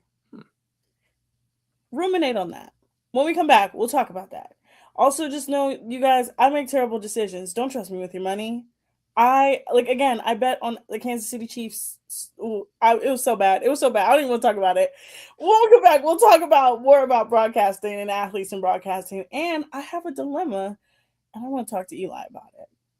You guys are watching this here on the Inside Edge Network. We'll be right back. Key On Sports is the leader in Ohio high school athletic coverage in written, print, and video streaming. From the latest news and results and written content to the high school football game of the week every Friday, Key On Sports has you covered. The vision of 15-time published author Vince McKee has become the most trusted site in Ohio high school athletic news. From podcasts to player profiles, Key On Sports is your one-stop for all of it. Visit them today at keyonsports.com or on YouTube at Key On Sports. Check out their socials on Twitter and Facebook as well. Clean energy, bold flavors, and no jitters. See why people won't shut up about Dubby. Clean energy, no jitters or crash. Whether you're starting your workday or getting ready to exercise, Dubby Energy helps you lock in and focus. With over 15 flavors to choose from, you can't miss. Order Dubby Energy right now by using the QR code on your screen and use the promo code InsideEdge10 to receive 10% off your order. Dubby Energy, your energy-focused sponsor of the Inside Edge Network, Cleveland's digital leader. Discover our collection of body mists made with clean, minimal ingredients. Handcrafted with natural essential oils and clean ingredients, they offer a natural alternative to synthetic fragrances.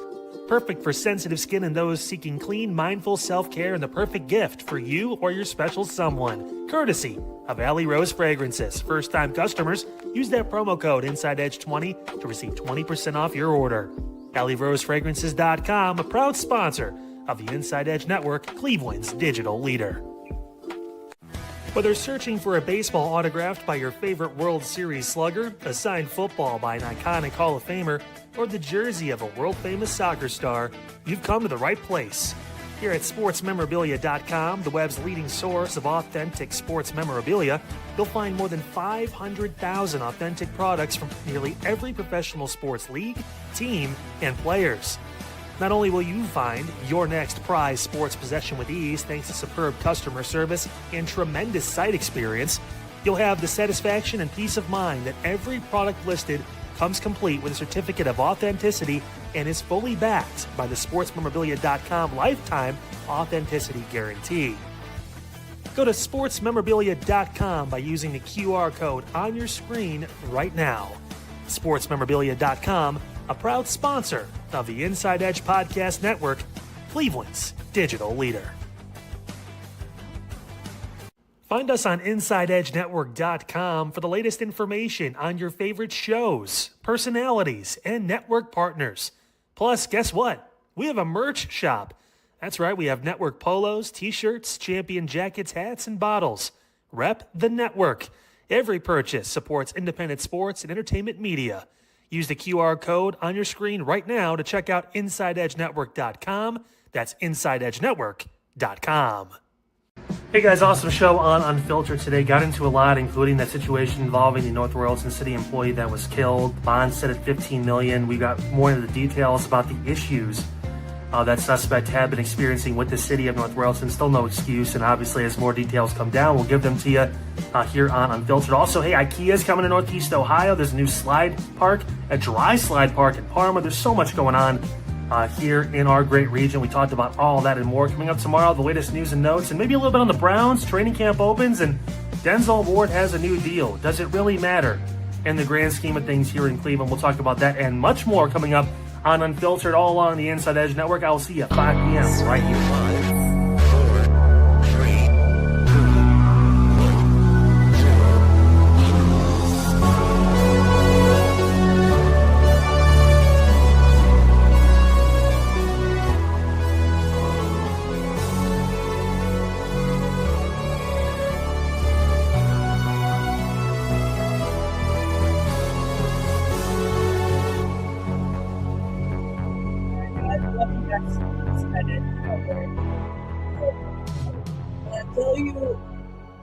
The other thing that's been pissing me off lately, Eli, is I think we are in an oversaturation market when it comes to professional athletes.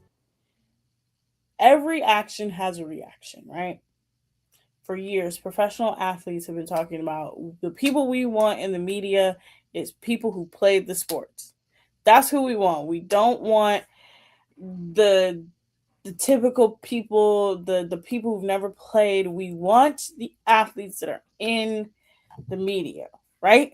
Right. Said for years, right? Right. Now that we've gotten them in the media, they are some of the worst broadcasters and journalists I've ever witnessed. Oh my God.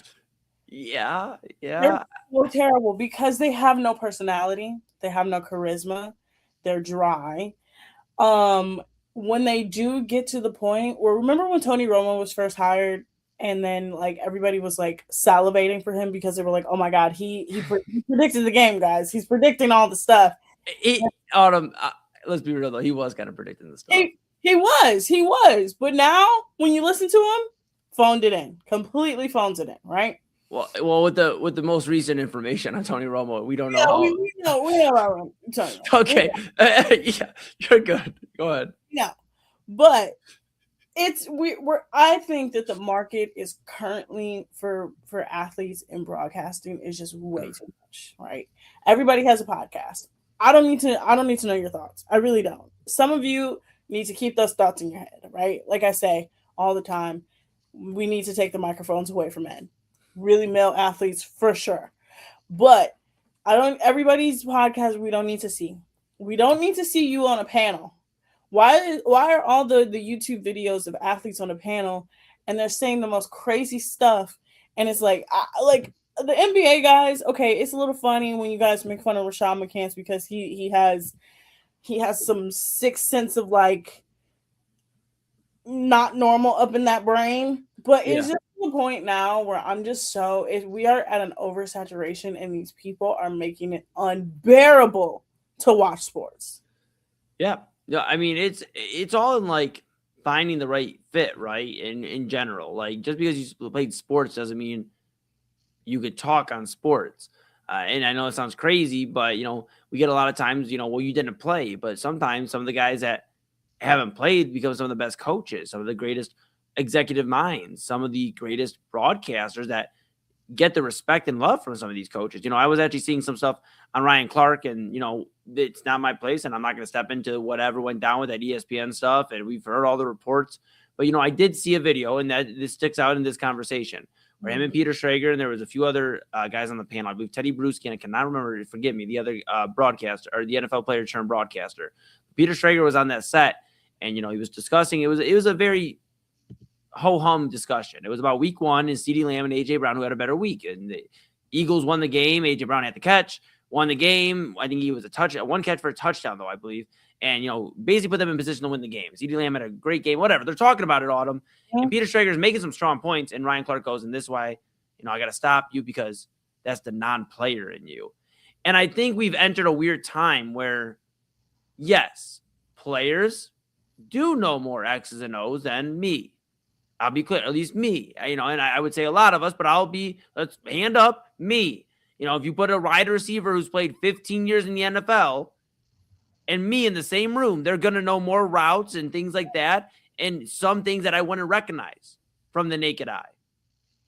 But then you get into the world where, I played, so everybody else is wrong, and here's my opinion, and here's why I'm right, and I don't really have to have any basis on it other than I played in the NBA, or I played in the NFL, or I played in for the U.S. men's national team in soccer, or whatever. And that's where it gets dangerous, because I believe there is a need for players that go into broadcasting. Some of them have been great. I mean, look at Greg Olsen, even, for the work he's done for Fox and color commentary. You mentioned Tony Romo, and I know he's in some sticky stuff right now, but he has done a pretty excellent job for the most part with the commentary. And I'm curious. I mentioned the only podcast I listen outside of the network is Part of My Take. They actually had him on, I believe, a week or two ago, and he mentioned about how he's trying to basically find his groove again. And I'll support that because I think he's been fun, and we'll see what goes on after all this, but whatever.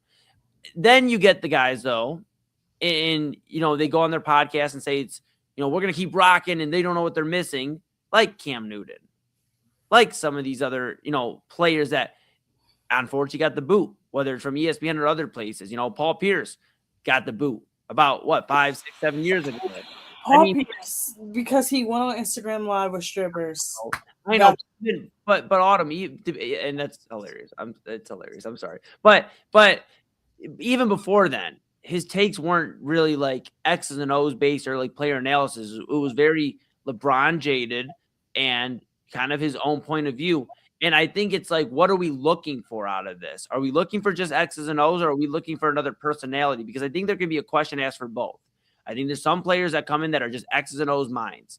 And those should be guys that are on commentary, like Tom Brady, like Tony Romo, like Greg Olsen. And then you have your personalities. And if they work, they could be a great addition. Ryan Clark was strong on ESPN. I think where things go wrong is two things. Faces outgrow each other. Ryan Clark now at the point where he can do his own podcast, and in the podcasting world, he can be successful at that. And two, I think you start believing you're bigger than the program. And that kind of becomes sometimes, not all, but some players have this, I'm bigger than the program mentality. Wherever I go, you got to think some of these guys were the stars of their team. Now, I'm not saying Ryan Clark was the star of his team in Pittsburgh, but these guys were notable names. Guys, Cam Newton, that's a great example. The star of the Carolina Panthers for a great deal of time.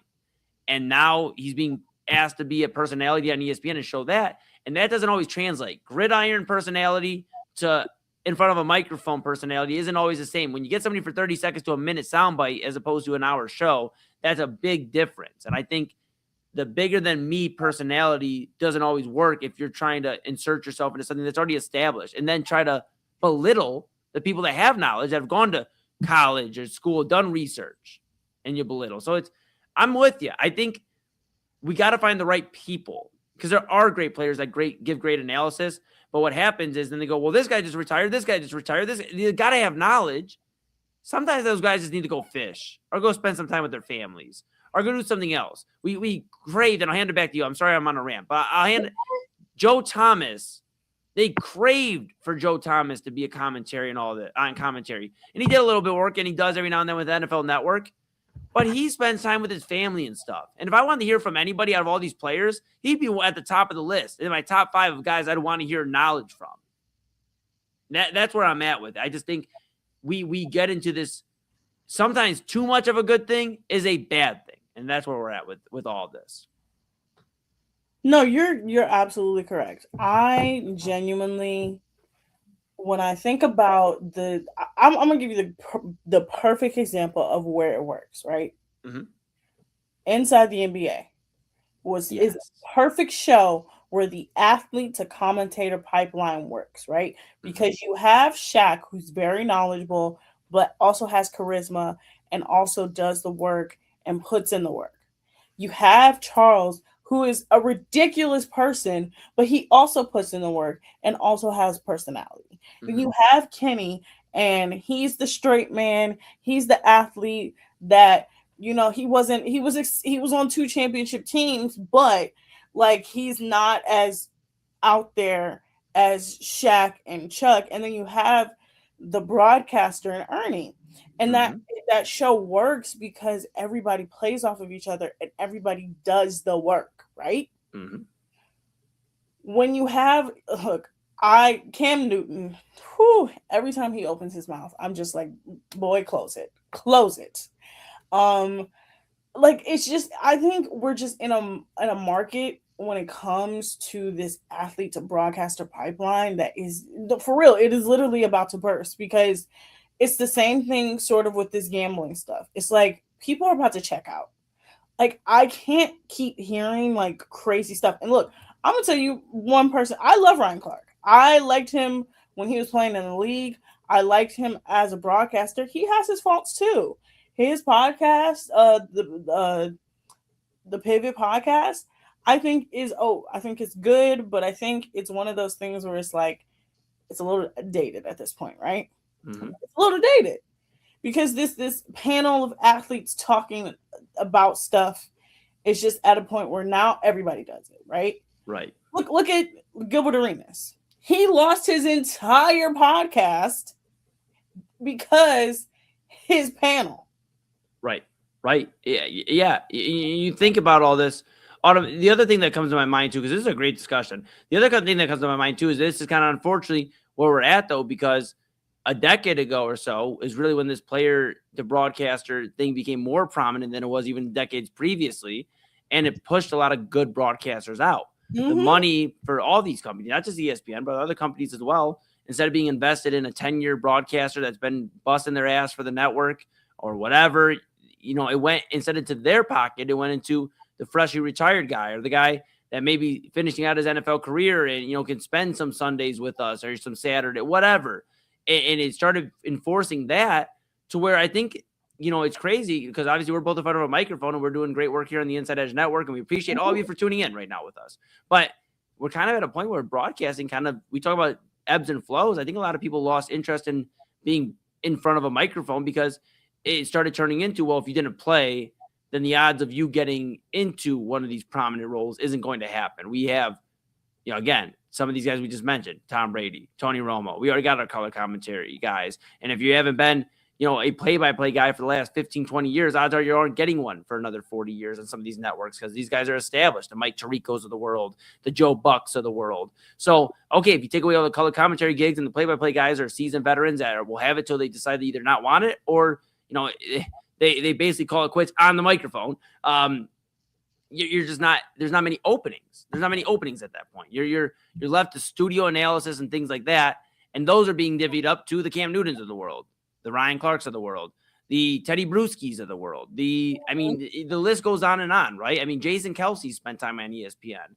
I think some of these guys have stuff to add, but I think it's also what made ESPN cool is, and these other networks, is having that dynamic. Okay, let's bring a player in and have a discussion. If he works well, we can keep bringing him back and maybe bring him on the network.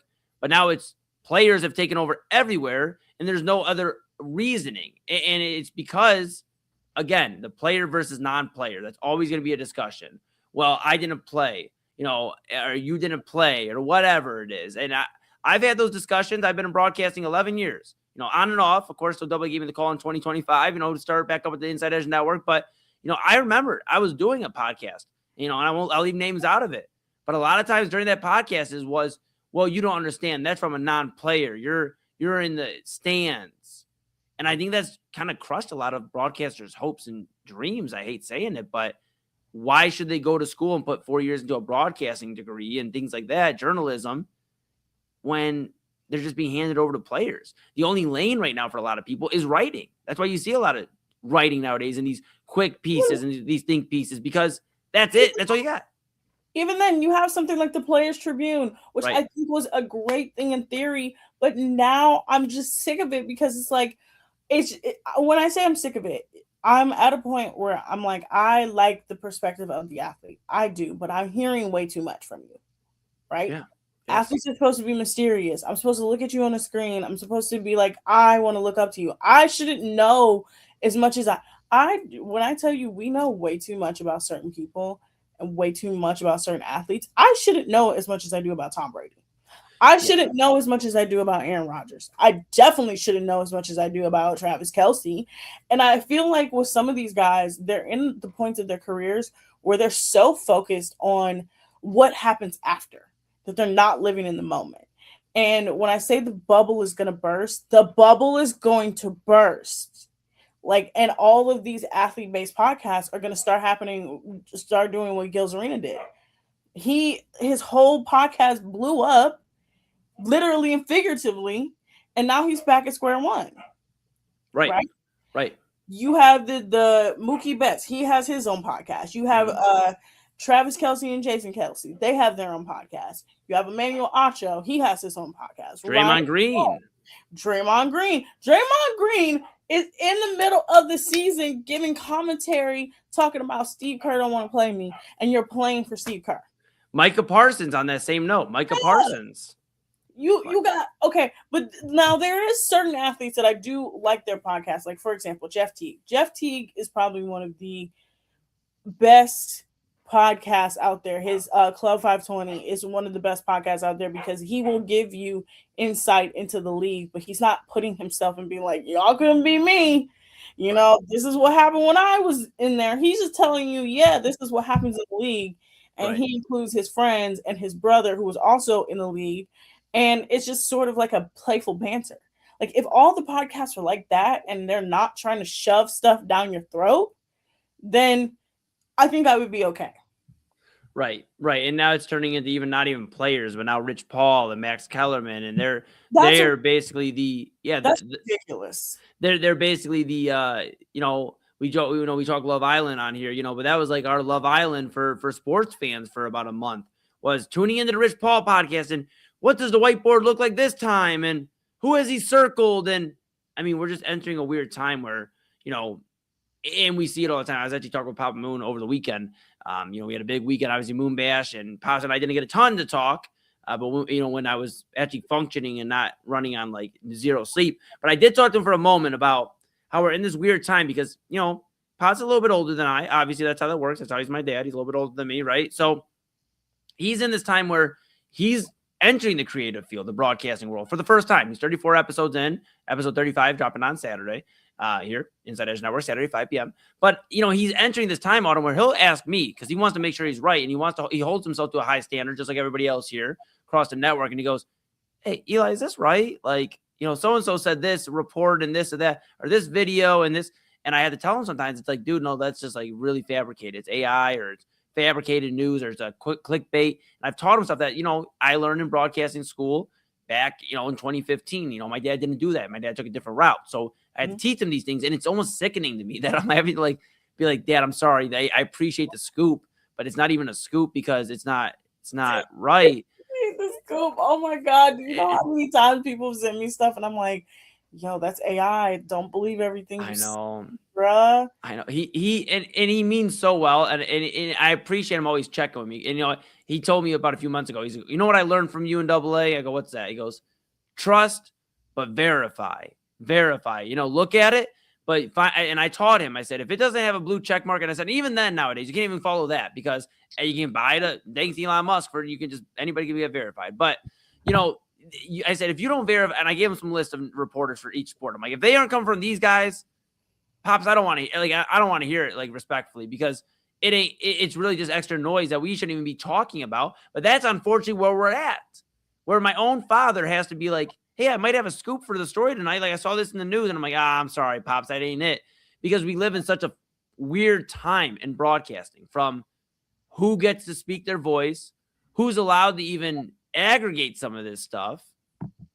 It's just, we're in a wild, wild west. That's where we're at. We're in the wild, wild west of broadcasting, where, you know, you feel like you turn on TikTok and you can go live for 30 minutes and you're now a reporter. You know, you can do one podcast and now you have as much insight as somebody who's been doing this 20 years. You go attend one event and now you know absolutely all the ins and outs of how events work. I think we're just in a time in broadcasting and in totality, I'd say, Autumn, as a world right now, where there's a lot of I know it all rather than I want to learn. And there's a lot of fabrication as opposed to on the ground, ears to the streets, actual source stuff. Now, we get that with players, but sometimes it turns into a turnoff because it's like, well, I'm giving you this information, but yeah, you guys want to know that because you didn't play. Just talk to me like I'm a human being. I know I didn't play. I'm 6'1" and I weigh 130 pounds. I'd get hit once by Myles Garrett and it'd be the end of my life. Not the end of my career, the end of my life. It would be over. It'd be over. It'd be done. But like, but you know, but we have this information. I guess is my last point on this is we have information too. We have gone through, you know, everybody here in the network and other talented people across the broadcasting realm have done the work. So I think when the mutual respect is there between players, non-players, broadcasters, and I think when there's a more of an understanding that we have to care about the work and stop allowing all this BS to steep in, that's when we'll change. But right now we're in a weird, wild, wild west. Yeah. Last point. I'm just at a point now where I'm like, you know what? I'm just kind of like over the athlete to broadcaster thing. Just please, just go away. Go away. Yes. Think of it as when a star athlete becomes a coach and you realize that they can't coach. That's what it is. That's literally what's happening. Yeah. When we come back from the break, Eli, I will share with you my dilemma. It's pretty hard. It's pretty hard. It's a pretty tough dilemma. Okay. But we'll be back in just a few here on the Inside Edge Network. Fanatics isn't just our name, it's who we are. Loyal, passionate fans dedicated to our favorite teams and to the sports we love. That's why we're honored to be able to offer fans the world's largest collection of official sports apparel and sports jerseys from all leagues, teams, and players you love. We feature a wide selection of gear from every league, including the NFL, MLB, NBA, NHL, and NCAA merchandise, which allows us to serve fans of football, baseball, hockey, basketball, lacrosse, soccer, golf, and, well, everything else that gets your heart pumping. Go to fanatics.com by using the QR code on your screen right now to celebrate your teams. That's fanatics.com, a proud sponsor of the Inside Edge Network, Cleveland's digital leader.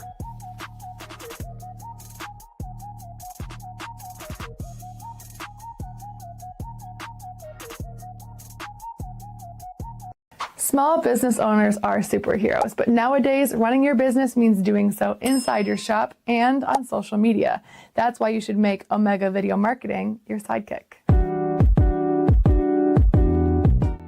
With a decade of content creation experience, I create dynamic, informative, and fun videos for your specific social needs that will increase brand awareness, get you more followers, and keep your social pages and websites current and fresh. I offer flexible pricing and turn times and will work with you to understand your brand and your story. All of that comes from the heart. My award-winning expertise is just the cherry on top. So let's get connected. After all, your brand is the alpha and my expertise is the omega. Discover our collection of handcrafted candles. That's right, every product is thoughtfully created in small batches free from harmful toxins for mindful everyday indulgence. Our candles are hand-poured in coconut soy wax with natural wood wicks, offering a long-lasting burn and rich fragrances. Create a cozy, safe ambiance for your home with candles from Alley Rose Fragrances. First-time customers use the promo code InsideEdge20 to receive 20% off your order. AlleyRoseFragrances.com, proud sponsor of the Inside Edge Podcast Network. Mosser Moments Photography is a husband and wife wedding photography team based in Cleveland, owned and operated by Inside Edge Network's very own Ryan Mosser and his wife Hallie. For the past 10 years, they've captured more than 100 weddings across Northeast Ohio and beyond, always working together as a true two-person team. Their style centers on authentic, emotional storytelling, documenting the real moments between two people in love and creating images that feel natural, comfortable, and true to the couple. Rooted in Northern Ohio but inspired by their travels, Ryan and Hallie bring a warm, personal approach to every wedding day. Their work blends experience, consistency, and a genuine passion for helping couples relive their best day through timeless photography. Learn more at MosserMomentsPhotography.com by using the QR code on your screen right now. MosserMomentsPhotography.com, a proud sponsor of the Inside Edge Network, Cleveland's digital leader.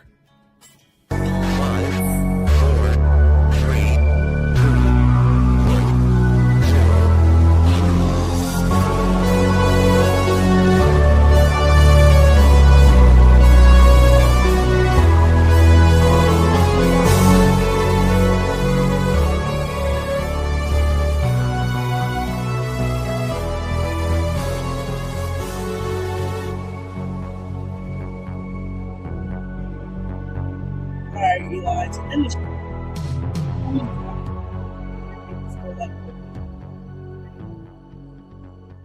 I don't know if you know this, but I have decided to foray back. I've decided to make my way back into dating, right? Now, I'm not telling any traumatizing dating stories. No, we will not be doing that on this. Okay. Okay. Even though something did happen to me the other day that I said, you know what? Only this could happen to me, right? Yeah. But my biggest dilemma right now is how do I not be mean to men? I can't not help it. They're so irritating to me. And today there was a guy who I've known for a few years. We rematched on a dating app that starts with a T. And the entire day I've been rage baiting him because it is like I just can't not do it. I just think you got to find the right one, Autumn. I think I just think you got to find the right one. I mean, and it's hard, but like the weird thing about dating right now is like it's so terrible. It's terrible. And I think like what I've learned over the weekend and, just thinking that, it was the last thought on my mind, but I thought about, and I keep reflecting on Moonbash, but like how happy I was just around people around me, like my bros, my family, my friends. And I think that's like the main thing I could give you advice for tonight. And you could take it or you could tell me to go bleep off, and that's okay. But as your friend, I would tell you, I think just take time to focus on Autumn. I think, you have things to offer. I know it gets lonely. Autumn, I'm going to be very real with you. I haven't been in a relationship in general, like a solid relationship in, let's see, March of next year will be 4 solid years. I've had a few. I'm with you, brother, because it's been a while. Look, but I think just but I think like loving yourself, and I mean that just friend to friend, a vulnerable moment. I think loving yourself. The dating apps are fun, and I'm not telling you to stop. Believe me, I'm not telling you to stop. But I think there's something powerful, and you do a lot of fun stuff too. Like you go to you were just in New York, literally like what 2-3 weeks ago. I mean, you're always out and adventuring and things. I give somebody a reason to remember why you're the prize. That's actually somebody, and that goes for any male or female out there, anybody. And I don't mean that, discourage. I know people get mad when you say male or female, whatever. If you're a man or a woman out there or whatever, and you're out there and you're searching for love in a weird time right now. I guess my 28-year-old, I'll be 29 in 2 days. And at midnight, I'll technically be 29 in a day. But with that being said, I just think loving yourself and remembering you're the prize. That's actually what one of my bros had told me a long time ago when I first got out of my relationship, because I was on the dating apps and I was fooling around, and I'd find somebody and he'd always be like, okay, look, there was actually a time and there's still, I share my location with a few of the bros because I was venturing off to, hey, I'm going to Strongsville at 11:30 at night on a Friday because look, okay. We're being vulnerable here for a moment. Let's do judgment on Friday. But look, but like going out to like just trying to find some connection. I think that's where a lot of people are at with dating. Like, we have the fun, obviously there's the horror stories of it, but I think a lot of it is hurt people. And I think that's what it is. We don't know what everybody's going through. When I first got out of my relationship, I've shared it, I think, here on the network. And if I haven't, my ex was vile to me near the end. I mean, she shared or she lied to me about being pregnant. So I literally had a lot of baggage in terms of like trauma I was trying to unpack and then still trying to go talk to other ladies. So I think that's where a lot of men are from a male's perspective.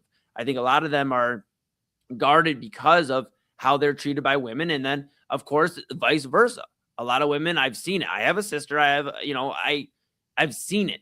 Not necessarily with my sister, but I've seen it with women. I can understand that side too, where it's like you're talked down to, you're belittled, you're treated as, oh, how do you look, as opposed to what can we get into? And I think a lot of people don't understand how to have actual conversations after COVID, where it's like, hey, instead of let's go kick it and chill, and there's no plan, let's go do something fun.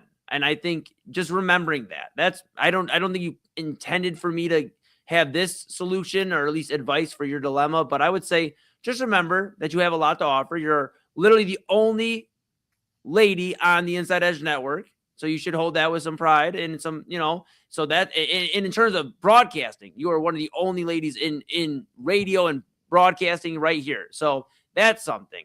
You're definitely somebody we enjoy speaking with. We have a lot of fun, obviously, in the group chat. We all are bouncing ideas off of each other. And I think you are somebody that somebody could actually trust in terms of listening to and having a conversation. Now, what it comes down to is messing through all the mess. And that's why I've kind of stayed away from the dating apps since we've actually discussed about it a few weeks ago. It started bringing trauma back all the way. I'm like, I got to get away from these. But I just think like that, like finding a conversation. Awesome. Like, I'll ask you this. This is my last question for you. And then I know you have some thoughts, and then I'll let you spiral out of control with your good and bad spiral. But I guess my question to you is, how often do you find yourself having a conversation with somebody it doesn't have to be a bar, but a restaurant, or like when you're out with people, how often do you find yourselves having more of a discussion rather than, hi, how are you?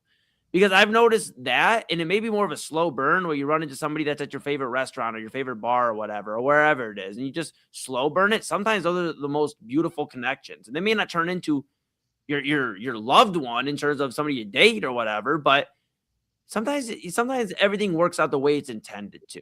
And I think when we start getting on this, we talk about oversaturation with broadcasters, players and broadcaster. When we get on where everybody under the sun can sign up for a dating app, it isn't like you have to check a box and be like, no, I'm not crazy. Okay, I can sign up. Like, you got to think there's literally everybody under the sun. And I think that's what it comes down to, my friend. That's my advice I would share from you, from somebody that, one, is stepped away from dating apps again for right now. I'm going to just enjoy connections. I am out and about already a ton, so I'd like to just see what happens there.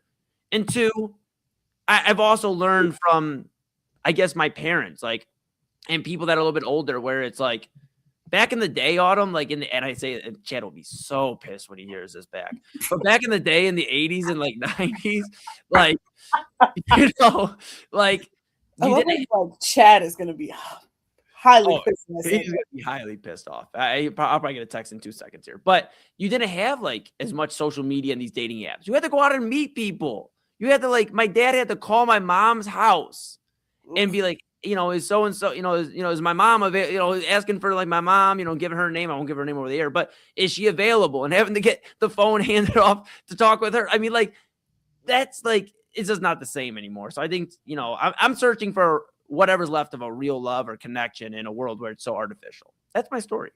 Look, I'm in a place now where, look, I'm 31, right? 31. All my friends are in serious relationships, or getting married, or getting engaged, or having kids, right? And I took the last, I'm going to say, about 3.5 to almost 4 years to really say, I had an experience that made me say, you know what, I need to take a step back, right? It's actually been 4 years. It's been almost 4 years now, to where I literally had to take a step back, and I was not on dating apps. I deleted them from my phone. This is the longest I've had dating apps on my phone, literally in probably almost 10 years, right? Yeah. But I'm at a point with dating that it's just not fun anymore, right? The reason why I took a step back is because it's not fun, right? When I say I can't help it, it's just like things, like if you say certain things to me, like I'm just like at a point where it's like I can't even play anymore. Like the other day I was watching a video that was like, this girl was like, dating's not even fun anymore because how like men used to love bomb, like they used to love bomb so well that I believed it, right? They can't even do that well anymore, right? I can't even believe the love bombing. I'm like, you just like, your presence irritates me. So when I'm saying I have a dilemma of like not being mean to men, I don't really necessarily want them to like me at this point, right? You're right. I'm at a point now where it's like, I just want you to have a common sense conversation, even in public. Even in public, when maybe I'll get approached somewhere. If you come at me with the energy of I'm a creep, I'm not going to give you the energy of like, oh my God, I really want to talk to you. No, you're giving me the vibe that you're a creep. Right. That's mostly the vibes I get from people. Yeah, and I think it's also too, like, to be honest with you, like I said, I have some very smart people around me that have given me a lot of knowledge in terms of stuff like this. You attract, things that, and I'm not saying you attract this, but what I'm saying is like all your decision, like your like we know this, but lifestyle choices and what we put our time into will attract what is meant for us. And when we steer away from the path, and I do believe sometimes these dating apps, like, again, I know they can be fun at times, and sometimes you find somebody that, it was cool, and maybe it turns into something, and I know there's some stories out there where they become, hopeless romantics, and they get married, and now they're here 10 years later. I get that. But a lot of times, it's really a distractor, because, again, anybody can get on here. Everybody's more so looking for just a quick conversation, trying to meet in person, and we know what happens after that, right? Let's just be real. Like, we're adults. We know what the intention of most of these people are on these dating apps. But I think, Autumn, like, truthfully, focusing on, like, what you bring, because you bring a lot to the table. As your friend, you bring a lot to the table. And I think you should take some time to focus on Autumn. Because clearly you're frustrated with the dating apps. Clearly you're frustrated with the cat calling, and that's sickening. I'm gonna be real. That stuff's sickening. And I'm saying that from a male perspective, that stuff is. And when I see people doing it, I cringe, and I'm like 10 minutes, 10 steps away, and it's like, ooh. But you just put some time into yourself, friend. You know what? Go do your spa day and turn and delete the dating app. And you know what? And just forget, because here's what's gonna happen: is people are gonna look. You have Nate in the comments every night, okay? And maybe it's not Nate. But you have somebody out there that is going to see some value in you, the person, and not just what they can do in terms of discussing, okay, how do I get over to her house? Like, and I'm sorry to be so brutal about it, but that's really what it turns into. No, that's literally the problem, because outside of the dating apps, I'm like, okay, when I tell you, Eli, when I say this is the most, being on this show is the most I've ever been on a dating app in a very long time, right? Right. But sometimes you need to just get a good laugh, right? I am now at the place where, like I said, all my friends, we're all in our 30s. We're all progressing towards that moment of like, hey, we're at a serious point.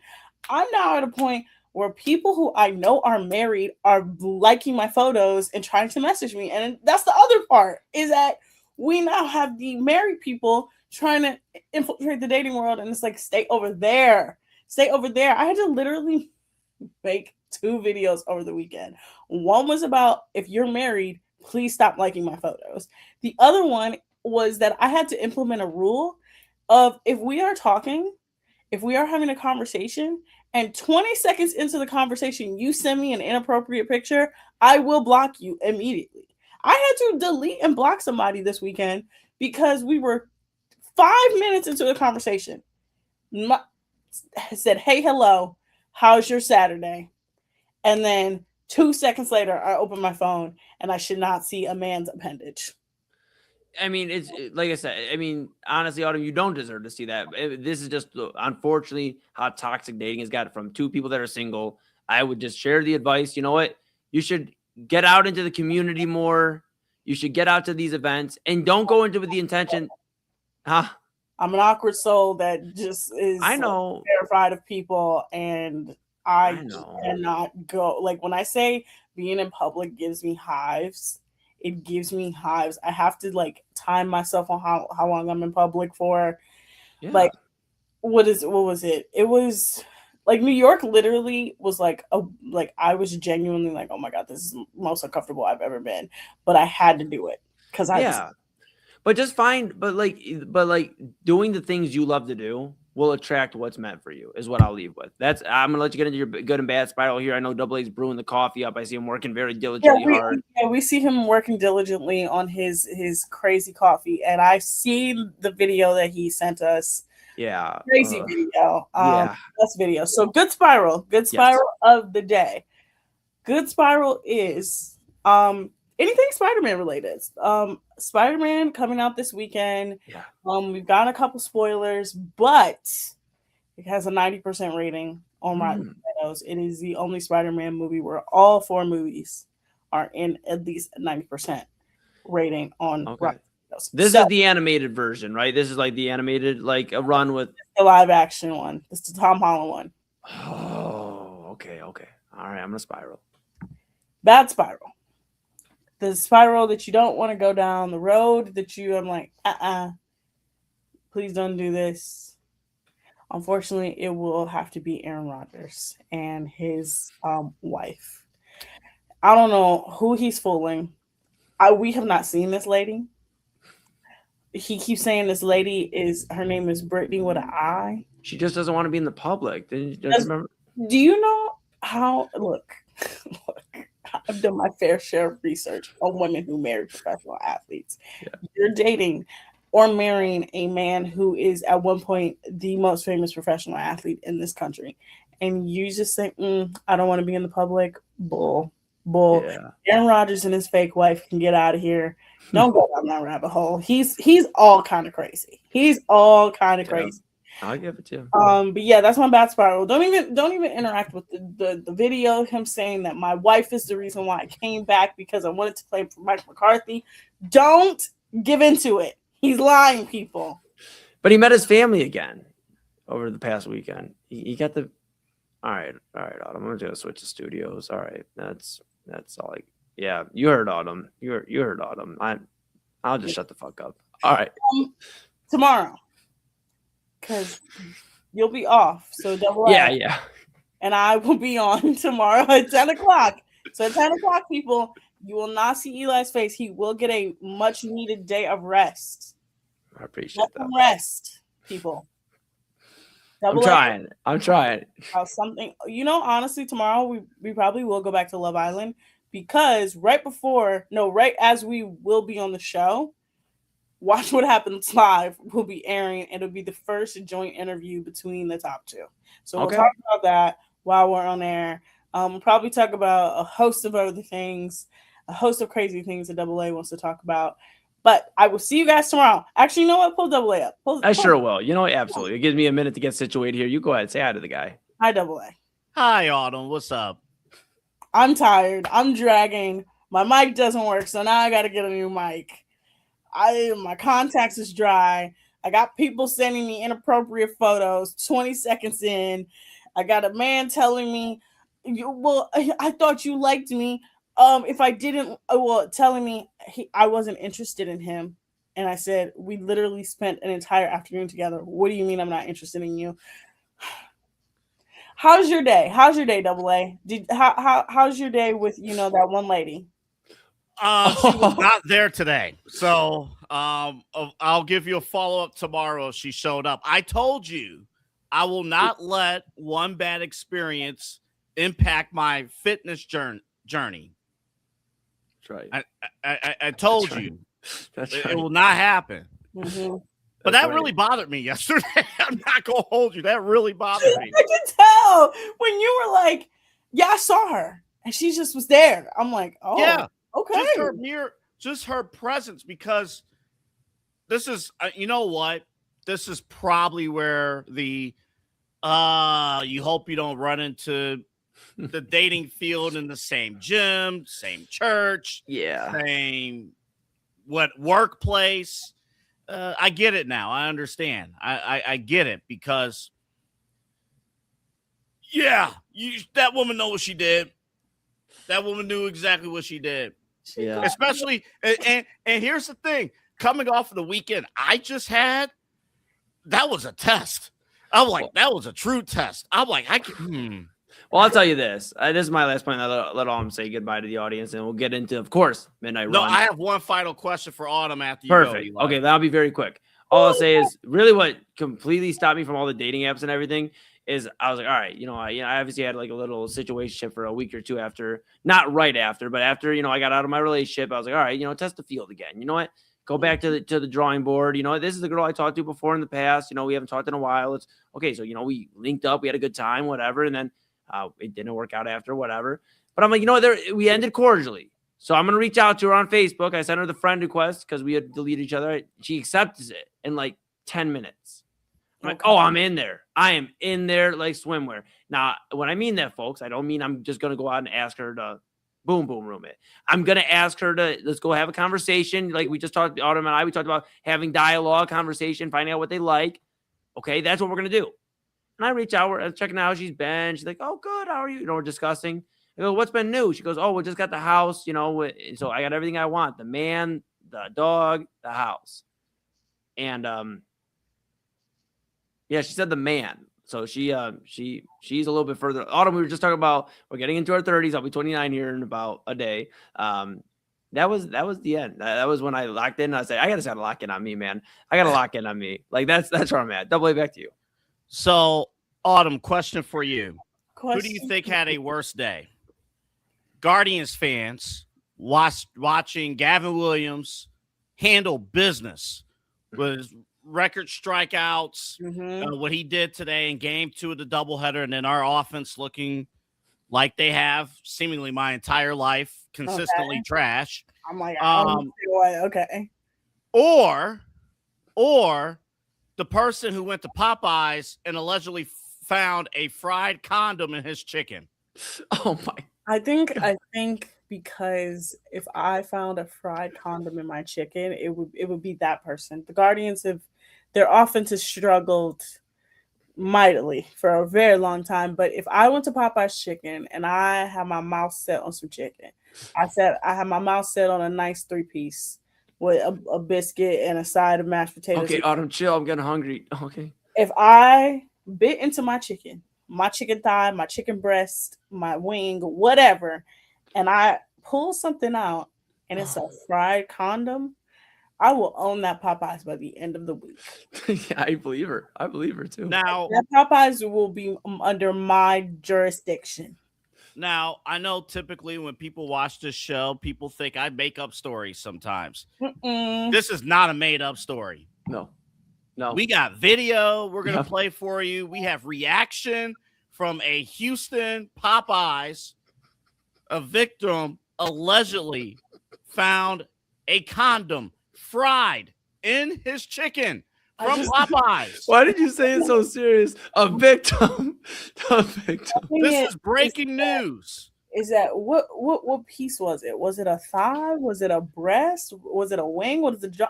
We have video to answer that question coming up next. I will see you guys tomorrow.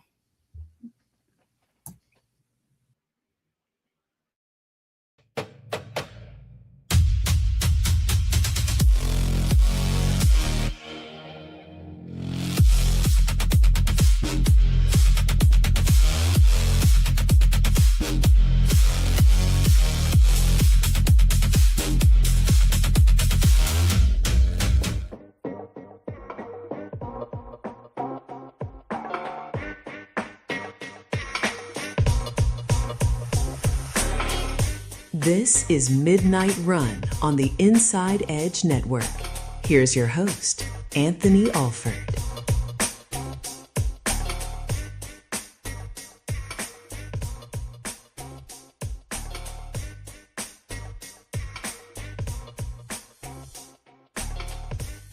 Do you remember how you felt the night before a field trip?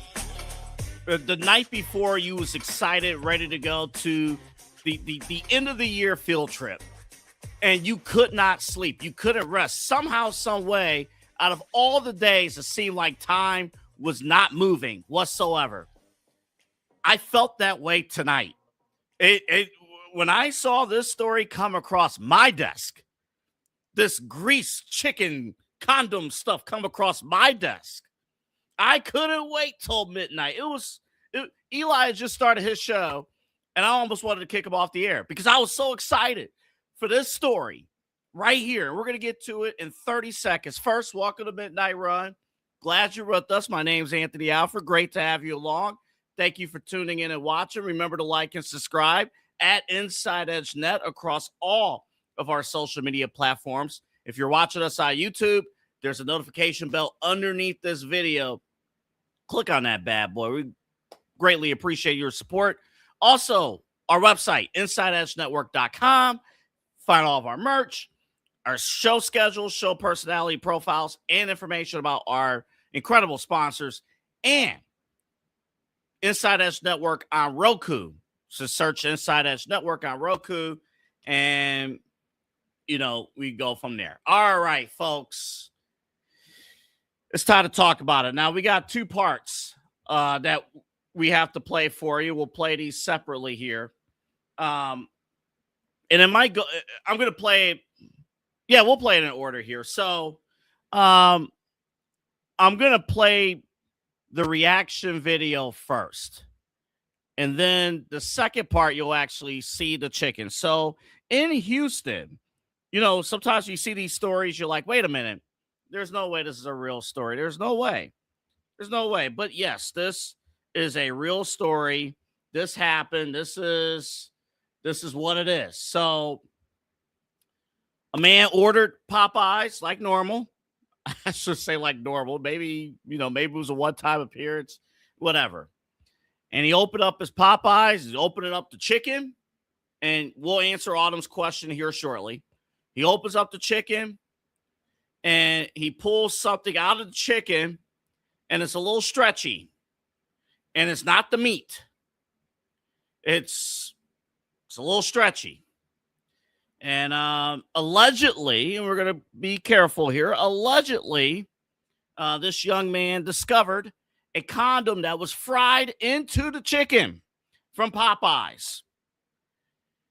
We have reaction. A couple of activists, we'll tell you who they are here shortly. A couple of activists got word of this story down in Houston. Here's what happened when they, it was actually like a 20-minute video. We cut it down to like a minute and a half. Here's what happened while they were inside confronting the manager of Popeyes in Houston. Call the GM, need to call the owner, need to call corporate. He even had to go brothers to the and sisters. emergency room behind Be careful what you eat in this Popeyes. I would not be ordering none of this damn chicken. The chicken is coming with used condoms in it. The chicken had used condoms in it. Don't you order none of that chicken. Get your money back. My concern is if you eat this chicken, you might want to decide if you want to swallow or spit. Yeah. But that's how sick and nasty it is eating this damn Popeyes. The boy went to the emergency room. We got everything. Police report, everything. Y'all better go to another Popeyes chicken. So if you like, they choking chickens in here. If you like eating chicken with condoms in it, step right on up and get your two-piece for a special. Make sure you get a Trojan special. Step right on up. And they thought it was funny. Matter of fact, we'll show you the video. Where's that video? I got it right here. Y'all come take a look at the video. Come look at it. All you customers. He's got to break it out. Look at it. Look. Condom in the chicken. Look.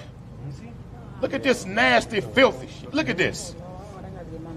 You don't know whose DNA you chewing on in Popeyes today. Look at this sickness. Look at it. Show them. Look at this. Y'all better get y'all money back. Look at this. You can tell the condom was fried and cooked in the chicken.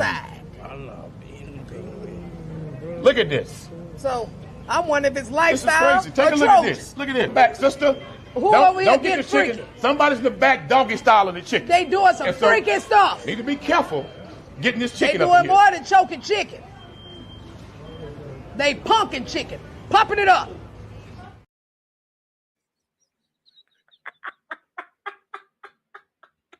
Oh my God. Oh man.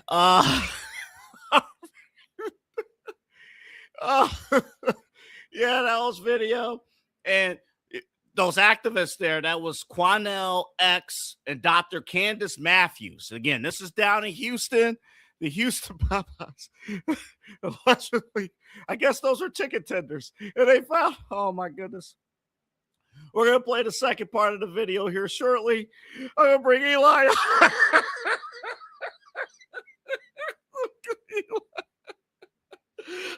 Oh my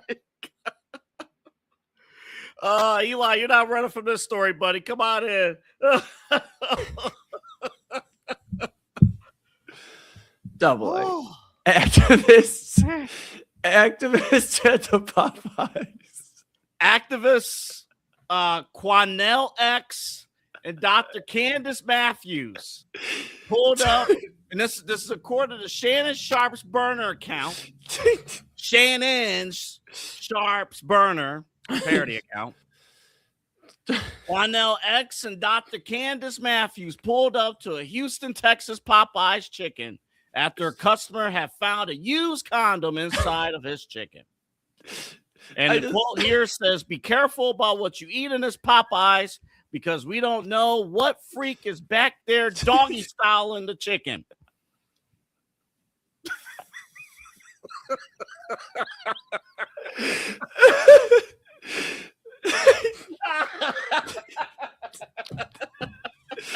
Dude, come on, man, man, dude, that's a penalty, man. That's a penalty, dude.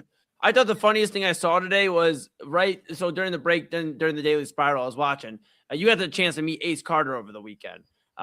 Ace, obviously part of La Hele, the music collective I'm a part of, and him and Double A got to have a conversation, not super long because Double A was running all over, Ace was running all over, performing during the day. Ace was on Instagram posting earlier today that he was ordering Invisible Whoppers. He accidentally ordered Invisible Whoppers, and he said instead of Impossible Whoppers, and he was hoping that when they ran him his food that it wasn't invisible. And he asked the guy, he goes, "This isn't invisible. Please tell me you gave me some Whoppers." And they were having a laugh. I thought that'd be the funniest fast food story I saw today.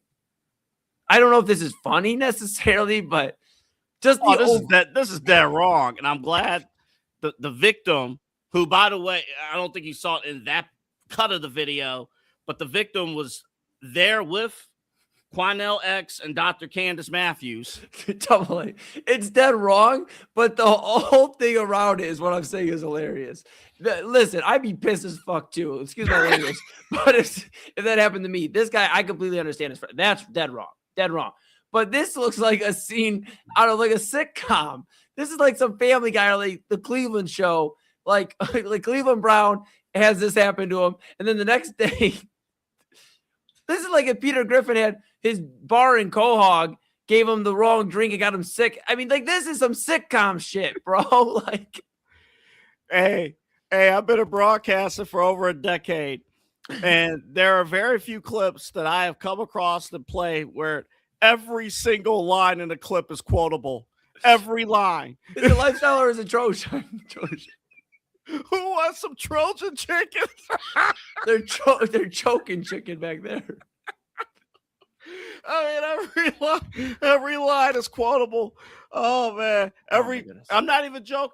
Let's play cut one again. Play the first like 20 seconds. Just play the first 20 call seconds. the GM, need to call the owner, need to call corporate. He even had to go brothers to the and sisters. emergency room behind Be careful what you eat in this I Popeyes. would not be ordering none of this damn The chicken is coming with used The condoms chicken in had it. used condoms in it. Don't you order none of that So- chicken. Get your money back. My concern is if you eat this chicken, you might want to decide if you want to swallow or spit. Yeah. But that's how sick and nasty it is eating this damn Popeyes. The boy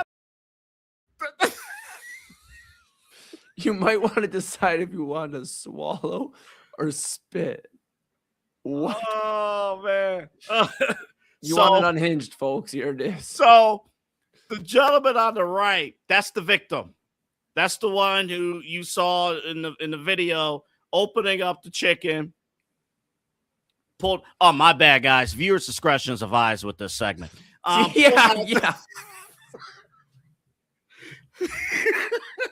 Oh no. I mean, damn, if you're up at 12:20, I mean, what the hell do you expect? Yeah. So the victim's in the video. This At is the like very beginning. real quick. This And is like he- your and he's the Bosnia. one who pulled the condom out, allegedly the condom out of his chicken. Go ahead, Double Eli. A. No, you're okay. I'm sorry to interrupt, but this is like back to the viewer discretion. This is like almost as bad as your Bosnia clip.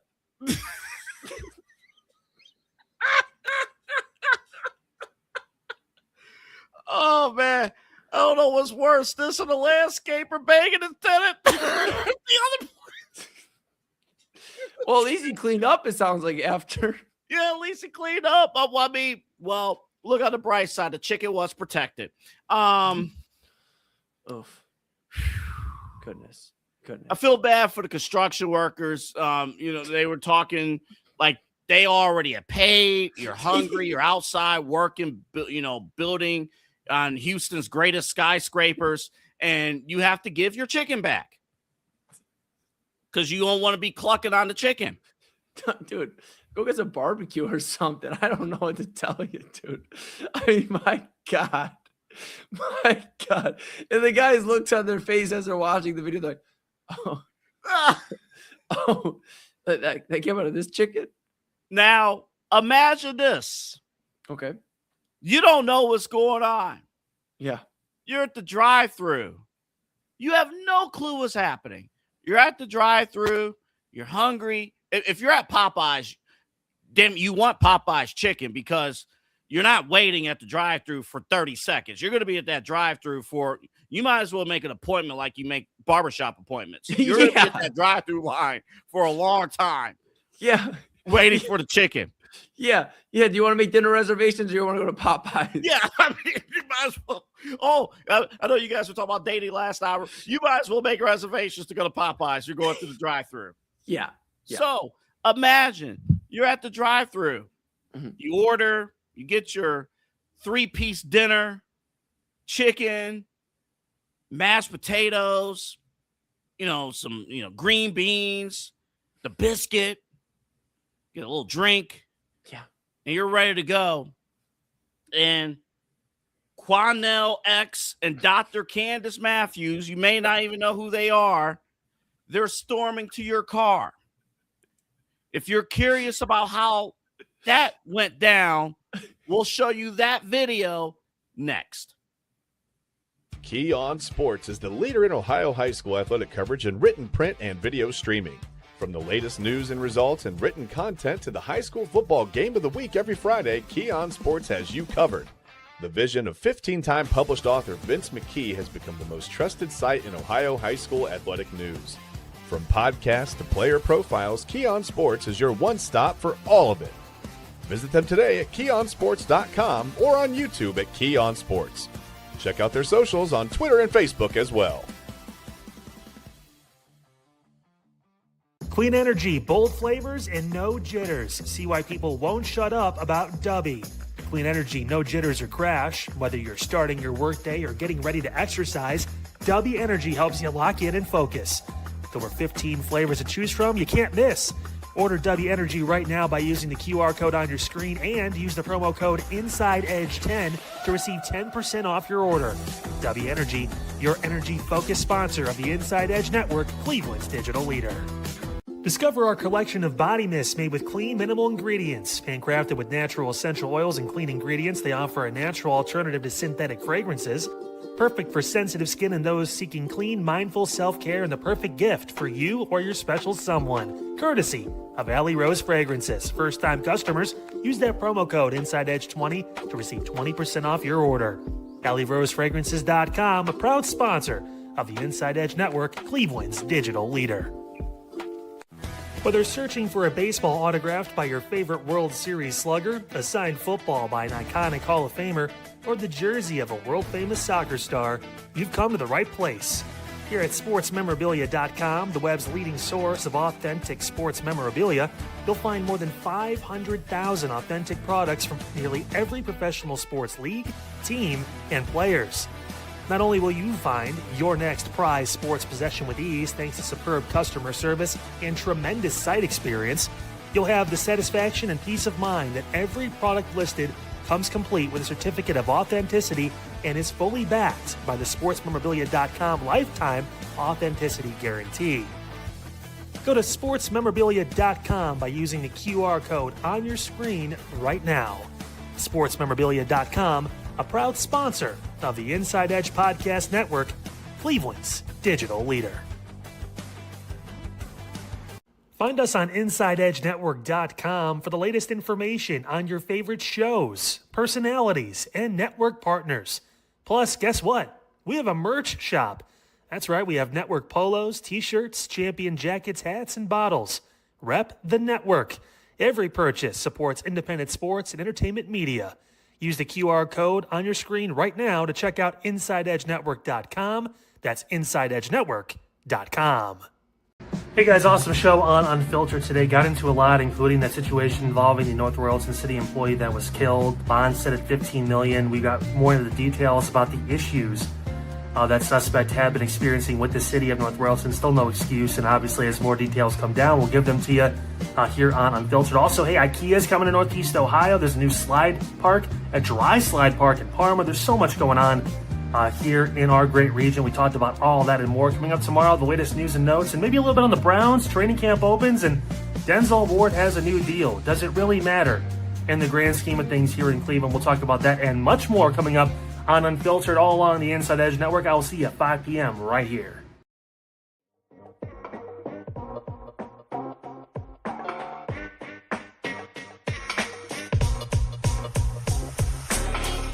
This is Midnight Run on the Inside Edge Network.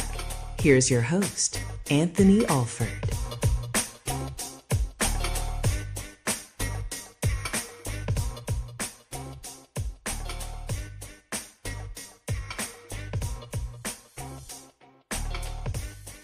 All right, folks, welcome back.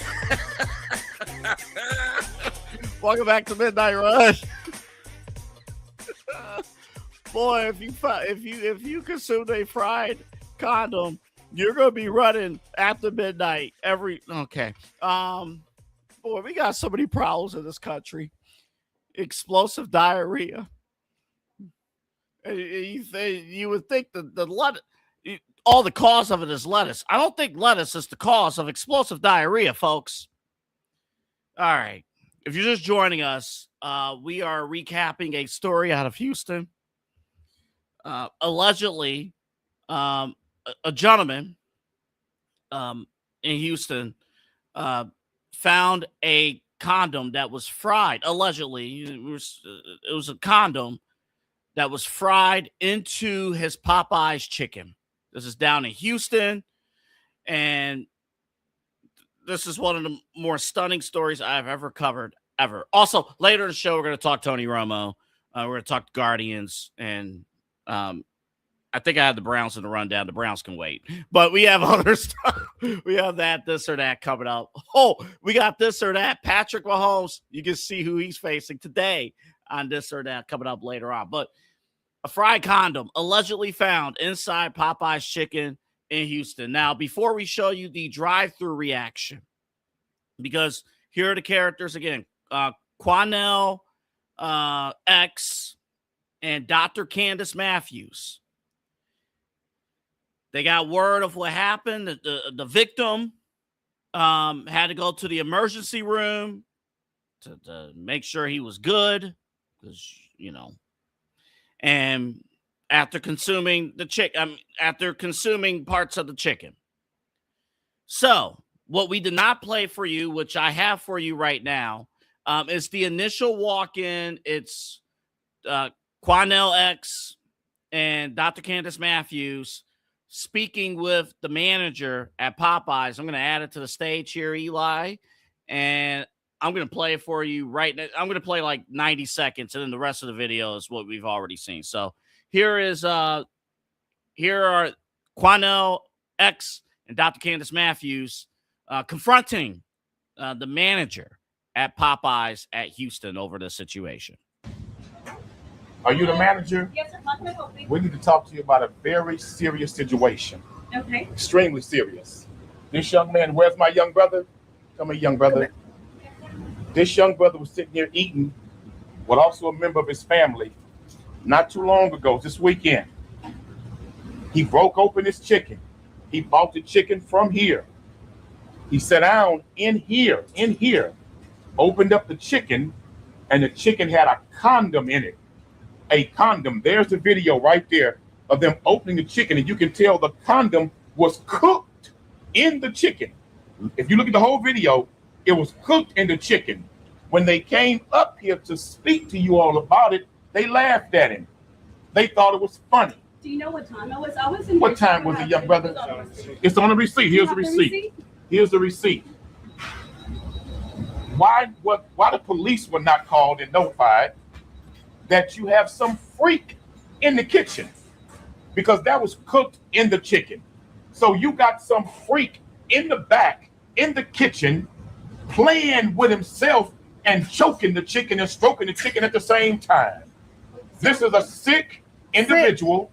We don't know what diseases is in the condom. So again, We don't know what germs. Call my DM. I'm not sure if it was. You need to call the GM. You need to call the owner. You need to call corporate. He even had to go to the emergency room Be behind careful what you eat in this I will Popeyes. not be ordering none of this damn The chicken. chicken is coming with used The condoms. chicken had used condoms in it. Don't you order none of that So- chicken. Get your money back. My concern is if you eat this chicken, you might want to decide if you want to swallow or spit. Yeah. But that's how sick and nasty it is. Okay. All right. So you understand the seriousness of and all kidding aside, obviously this is an extremely serious situation. You know, like you don't know. You can have 999 phenomenal experiences at fast food and things like that. All it takes is one to damage a franchise and damage a restaurant. There ain't no way that fast food restaurant can be open again. There's no way. Like one incident could damage it all. Now, I did tease earlier. First off, Eli, come back on the screen, buddy. So you heard what they said to the manager. You saw what was happening there. She was smiling a little bit, kind of shitty by her. She was smiling. Yeah, this is pretty. I know it's very ridiculous, and again, I don't come down on service workers, especially fast food. Working fast food is one of the hardest jobs, period. So I'm not even going to come down at all. But this is pretty serious stuff, man. It's so out there. I think you're just stunned at like how could this happen? This wasn't, during her shift. Like, whoa, what's going on? I'm surprised Kyle didn't take this story for his own. I'm surprised this got the midnight run. Well, this broke after his show. Oh, this broke. That's right. You said that. Okay, yeah. So hey, Yeah. look at that. That's the beautiful thing about doing the evening shows, Kyle. Sorry, we got this first, buddy. Dude, we're 33 minutes in, and I still don't know what the fuck is going on with this.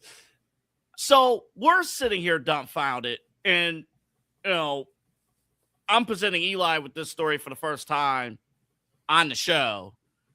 Imagine you're at the drive-thru. Oh no. And again, you're at the drive-thru at Popeyes, 7-piece dinner.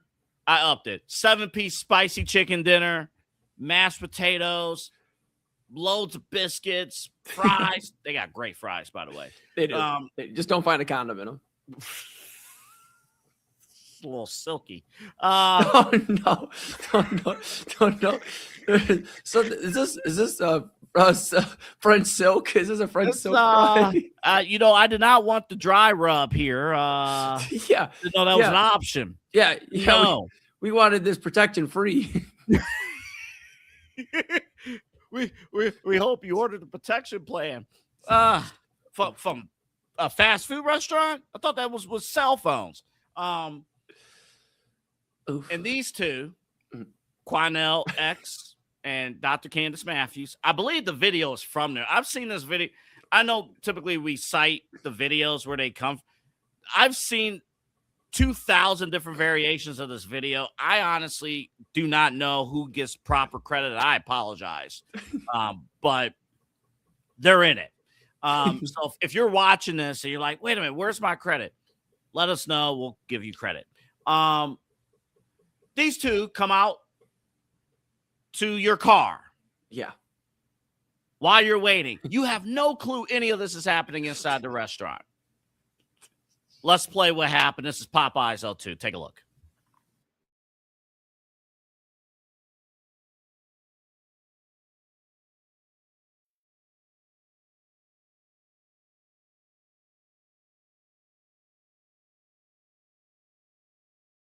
Condom in the chicken. Ma'am, Condoms in the bring the chicken, video. ma'am.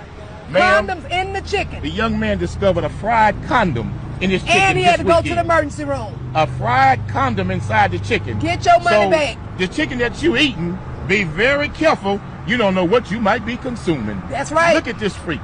There's a freak in the kitchen putting condoms in the chicken. Chicken strips.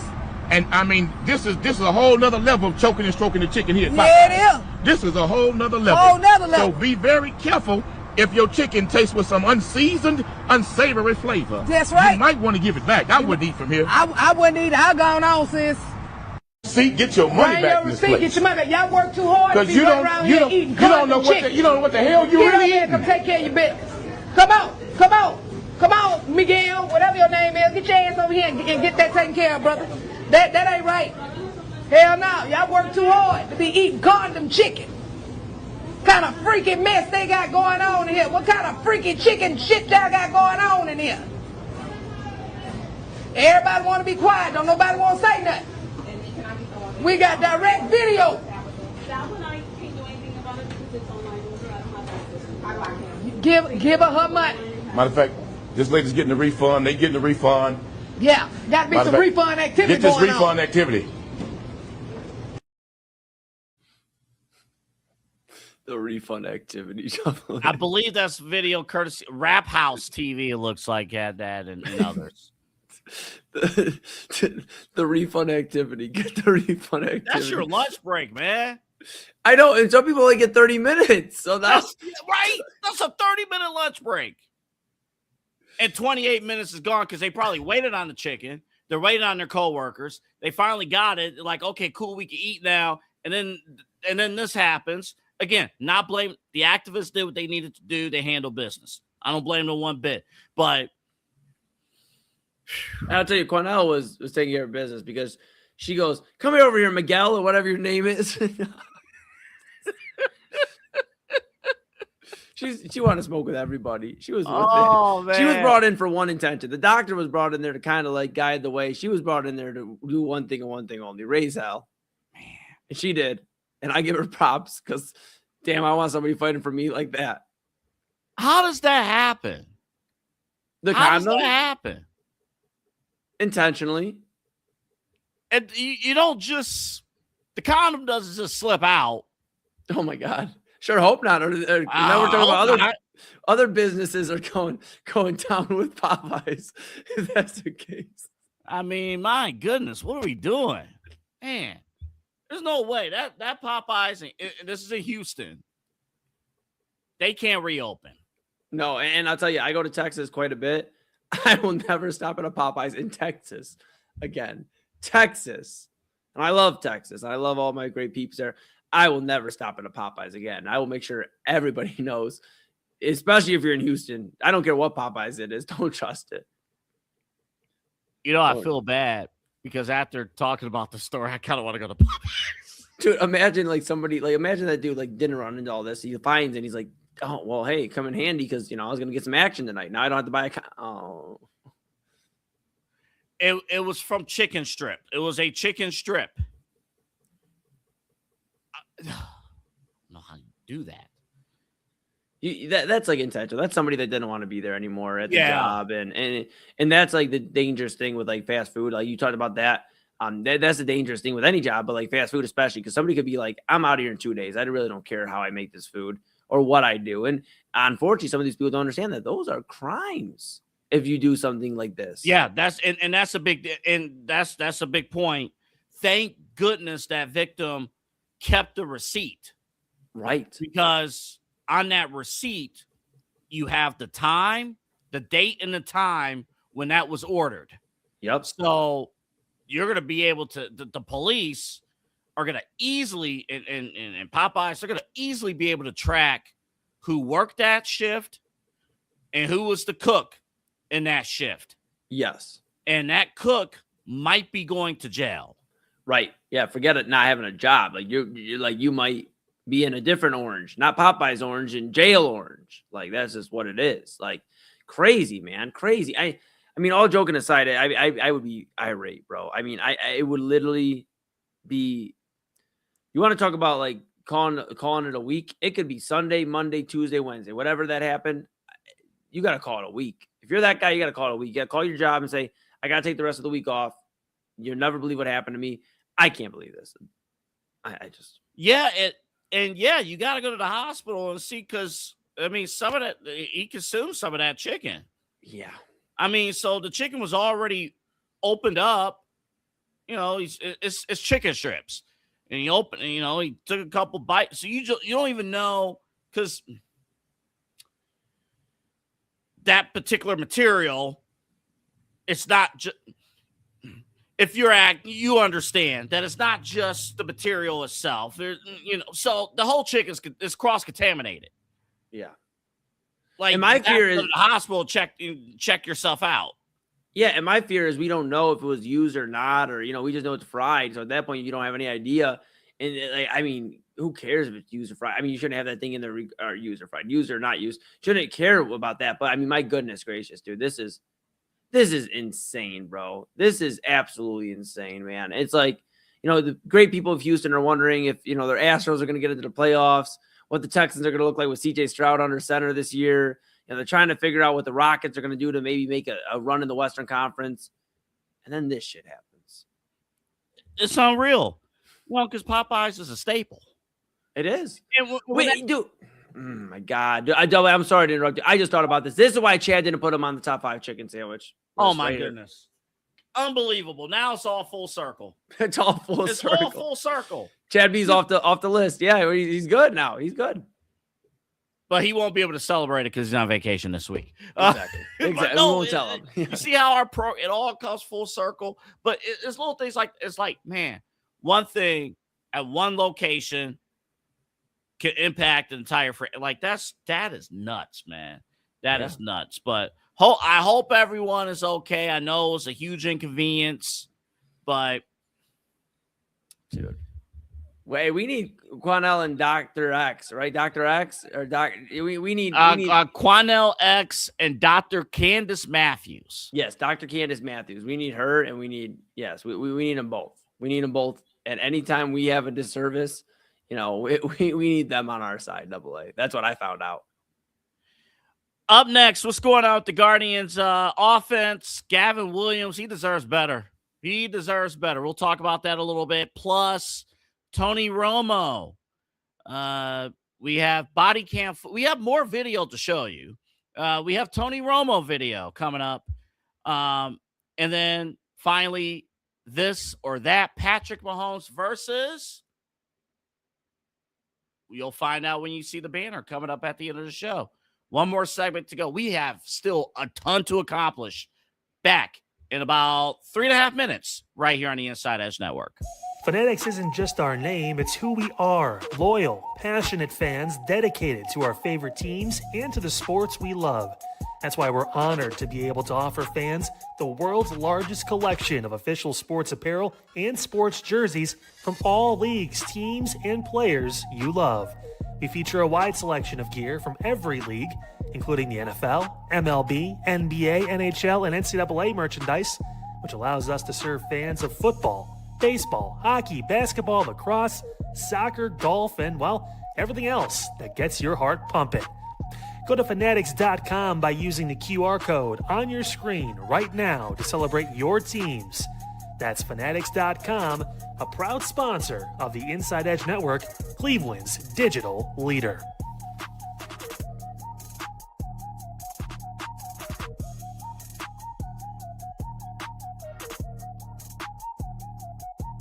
Small business owners are superheroes, but nowadays running your business means doing so inside your shop and on social media. That's why you should make Omega Video Marketing your sidekick. With a decade of content creation experience, I create dynamic, informative, and fun videos for your specific social needs that will increase brand awareness, get you more followers, and keep your social pages and websites current and fresh. I offer flexible pricing and turn times and will work with you to understand your brand and your story. All of that comes from the heart. My award-winning expertise is just the cherry on top. So let's get connected. After all, your brand is the alpha and my expertise is the omega. Discover our collection of handcrafted candles. That's right, every product is thoughtfully created in small batches free from harmful toxins for mindful everyday indulgence. Our candles are hand-poured in coconut soy wax with natural wood wicks, offering a long-lasting burn and rich fragrances. Create a cozy, safe ambiance for your home with candles from Alley Rose Fragrances. First-time customers use the promo code InsideEdge20 to receive 20% off your order. AlleyRoseFragrances.com, proud sponsor of the Inside Edge Podcast Network. Maser Moments Photography is a husband and wife wedding photography team based in Cleveland, owned and operated by InsideEdge Network's very own Ryan Maser and his wife, Hallie. For the past 10 years, they've captured more than 100 weddings across Northeast Ohio and beyond, always working together as a true two-person team. Their style centers on authentic, emotional storytelling, documenting the real moments between two people in love and creating images that feel natural, comfortable, and true to the couple. Rooted in Northern Ohio but inspired by their travels, Ryan and Hallie bring a warm, personal approach to every wedding day. Their work blends experience, consistency, and a genuine passion for helping couples relive their best day through timeless photography. Learn more at MaserMomentsPhotography.com by using the QR code on your screen right now. MaserMomentsPhotography.com, a proud sponsor of the Inside Edge Network, Cleveland's digital leader.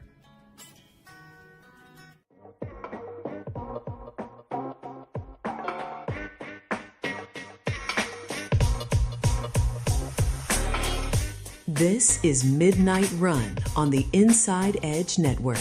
Here's your host, Anthony Alford.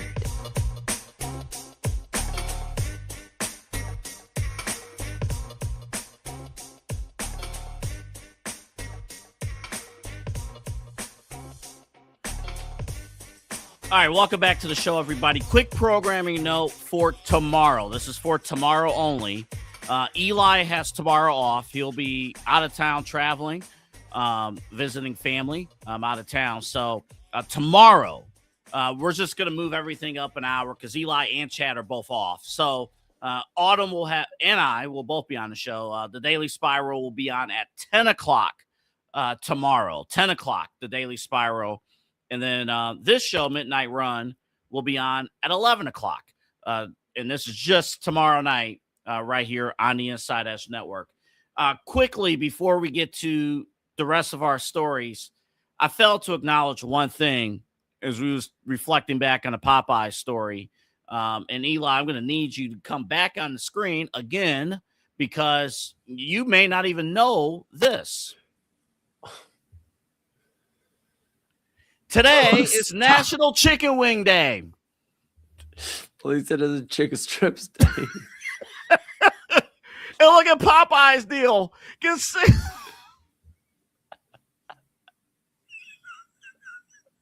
Oh my God. Does it say get a free condom? No, okay, it doesn't say that. Okay, no. Okay, oh my. Oh, man. Buddy. Oh, man. Oh, my goodness.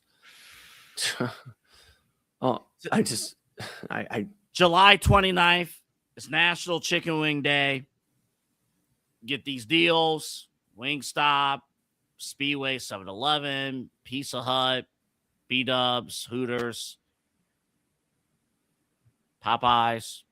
So enjoy.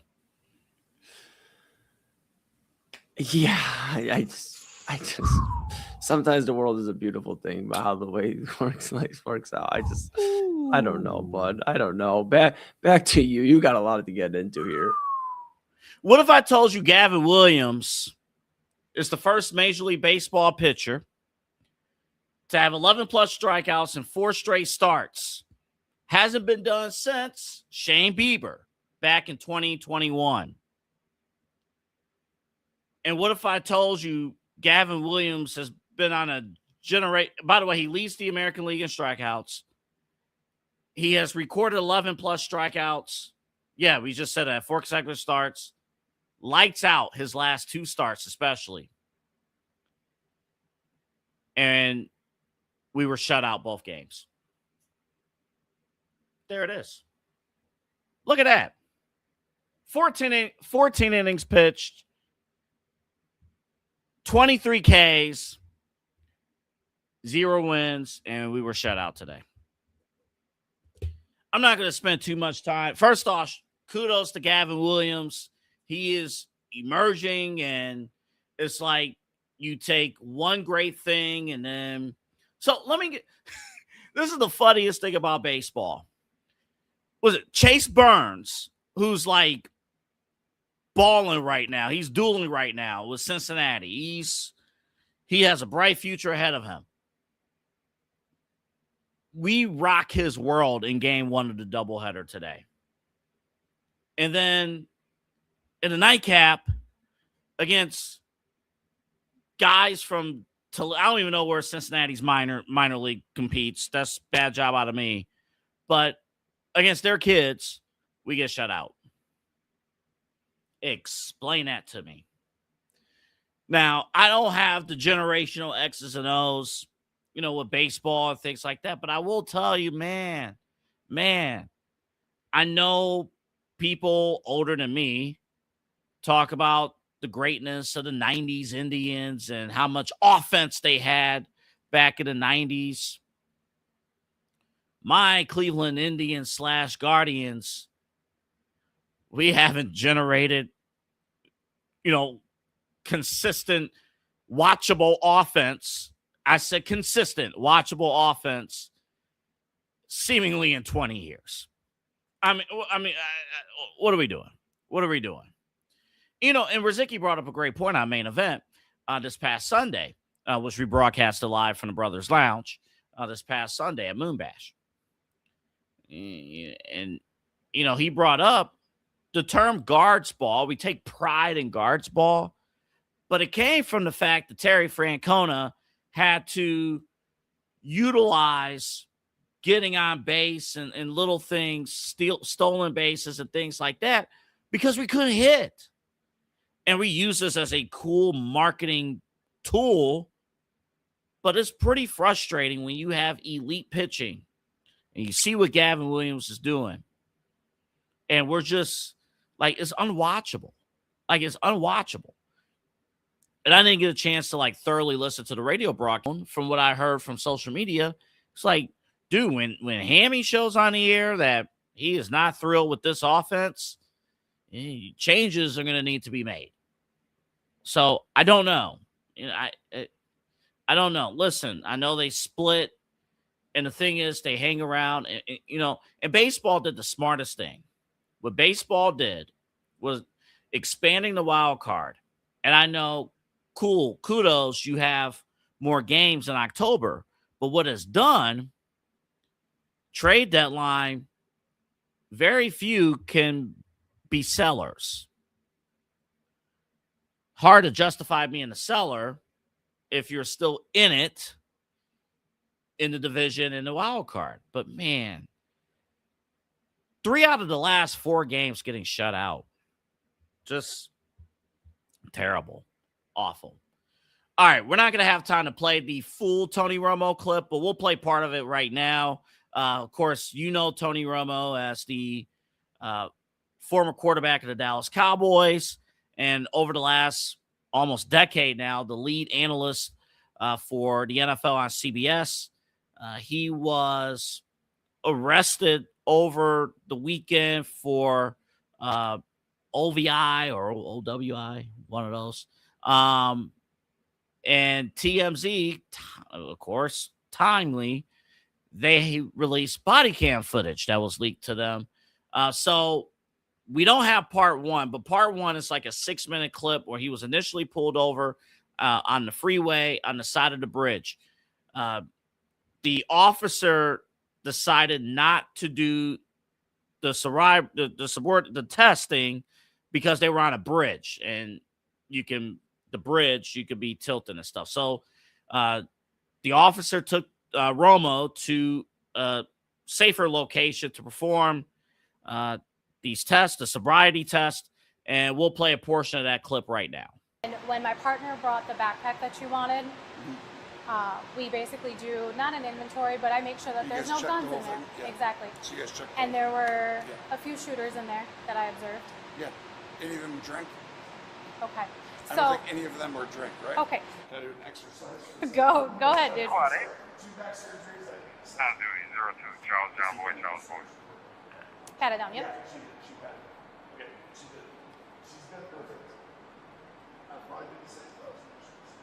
Okay. Any head injuries? Excuse me? Any head injuries recently? Any concussions? Well, over the years, yes, but not recently. No, we're good. Okay. When you turn, Keep the front lead foot on the line. Sorry, 1 second. And turn by taking a series of small steps with the other foot. Yep. I'm going to demonstrate with 3. Yes, thank you. You will do 9, okay? Okay, sounds good. Okay. Just sitting in there. Sorry, guys, 2 back 1, surgeries. It does hurt. 2. You Just trying not to. willing to submit to a PPT What is that? machine that you blow in? It's a preliminary drug test. It does not determine the results of Oh, my no, test. we're not doing that. Okay. I've already heard from all the lawyers, don't ever do that. Okay. So All right. we're not going to do that. Okay. All right, sir. Did I pass this test? You turn around. No, I didn't, huh? Can I use my phone real quick? Because there's a plane taking off. You're my under parents are arrest there. for Okay. operating We'll while get to under that the as well. influence, okay? All right, so that was courtesy of TMZ and the Wisconsin whatever police department and all that.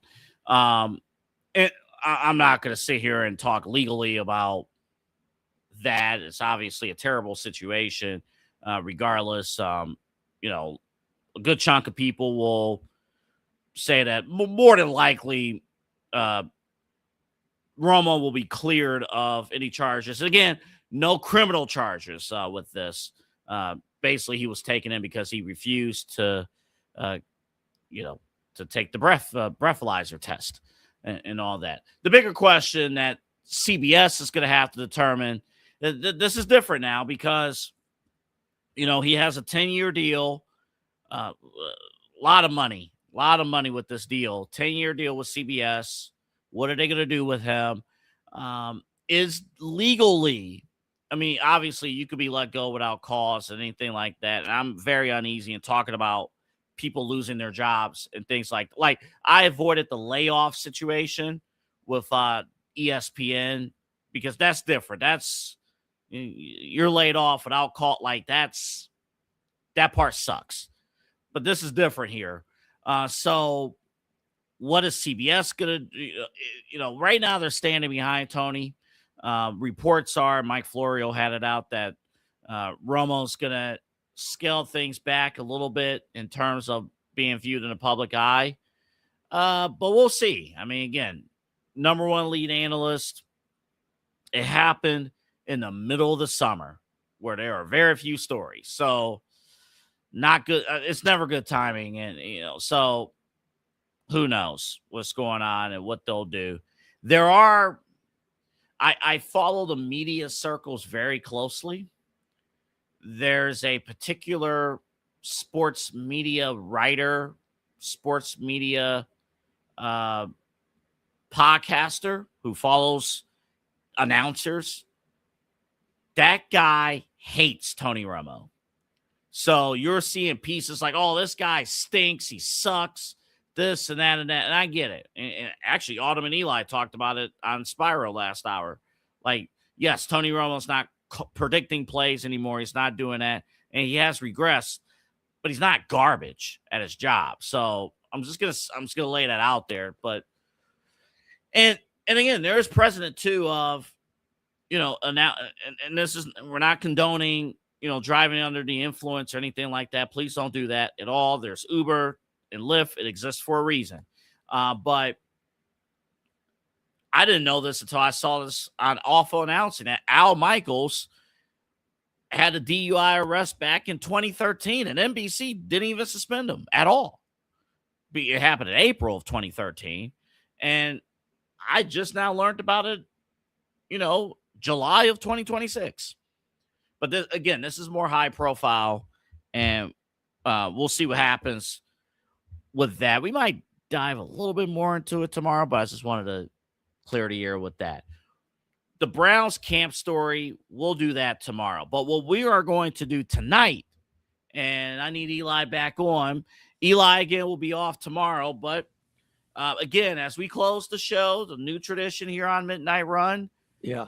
It is our segment, This or That. The winner of the matchup gets to move on to the next episode. Okay. And, again, it's not a straight up, oh, we're doing quarterbacks. So it's quarterback versus quarterback. Yesterday it was. And we both decided we would take Patrick Mahomes over Joe Burrow. Mm-hmm. Now, today's matchup a little bit different. Okay. Let's go ahead and show the banner what today's matchup is.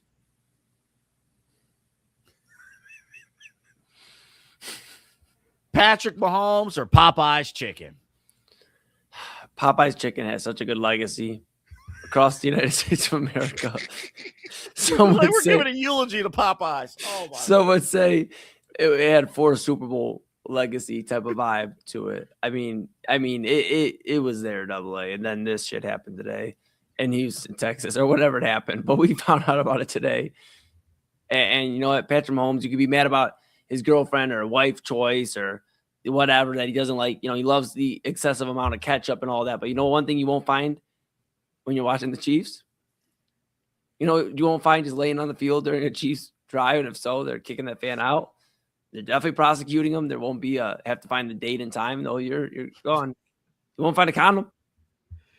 For that reason, and I think that reason alone, less bad looks on Patrick Mahomes off the field than Popeye's chicken in the kitchen. I'm going to take Patrick Mahomes on this one, AA. Could I go the rest of my life without Popeye's chicken? Yes, there's so many other options here. I don't think I can, but it's not Popeyes. I don't know if I can, man. You don't like Dave's Hot Chicken? It's fine. It's good, but it's out of the way. I get it, but you can't then stay in the way and risk getting a condom in your chicken. I don't know what to tell you. It's only the Houston location. That's how it starts. That's how that's how everything started. That's how COVID started. It was only in this state, and then 3 days later it was in Ohio. You know there's a Popeyes. I hate you right now.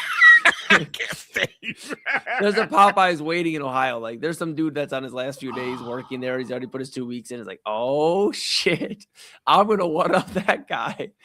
And you don't want to see what a one upping of that is. Oh man, you're taking Popeyes chicken. All right, basically, are you picking Super Bowls or Popeyes fried chicken? I mean. All right, Patrick Mahomes it is. Yeah. Okay. All right. He moves on. All right. He moves on. It would be different if we were in a town that won Super Bowls, but we've never even appeared in one. Dude, I mean, goodness. I can't. I know I'm off tomorrow, but don't worry. I'll be tuning in.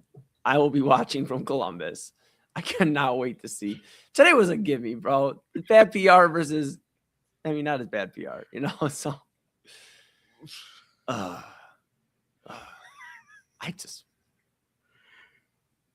as we close today's show, we're going to play the video one more time, and then you'll see the station ID and the show will be done. See ya. Call the GM, need to call the owner, need to call corporate. He even had to go brothers to the and sisters. emergency room behind Be careful what you eat in this Popeyes. I would not be ordering none of this damn chicken. The chicken is coming with used condoms in it. The chicken had used condoms in it. Don't you order none of that chicken. Get your money back. My concern is if you eat this chicken, you might want to decide if you want to swallow or spit. Yeah. But that's how sick and nasty it is eating this damn Popeyes. The boy went to the emergency room. We got everything. Police report, everything. Y'all better go to another Popeyes chicken. So if you they choking chickens in here. If you like eating chicken with condoms in it, step right on up and get your 2-piece for special. Make sure you get a Trojan special. Step right on up. And they thought it was funny. Matter of fact, we'll show you the video. Where's that video? I got it right here. Y'all come take a look at the video. Come look at it. All you customers. He's got to break it out. Look at it. Look. Condom in the chicken. Look. Look at this nasty, filthy shit. Look at this. You don't know whose DNA you chewing on in Popeyes today. Look at this sickness. Look at it. Show them. Look at this. Y'all better get y'all money back. Look at this. You can tell the condom was fried and cooked in the chicken. Look at this. So I wonder if it's lifestyle. This is crazy. Take a look at this. Look at this. Back, sister. Who over here don't getting get the chicken. freaky? Somebody's in the back doggy style of the chicken. They doing some freaky stuff. Need to be careful getting this chicken up here. They doing more than choking chicken. They punking chicken, popping it up.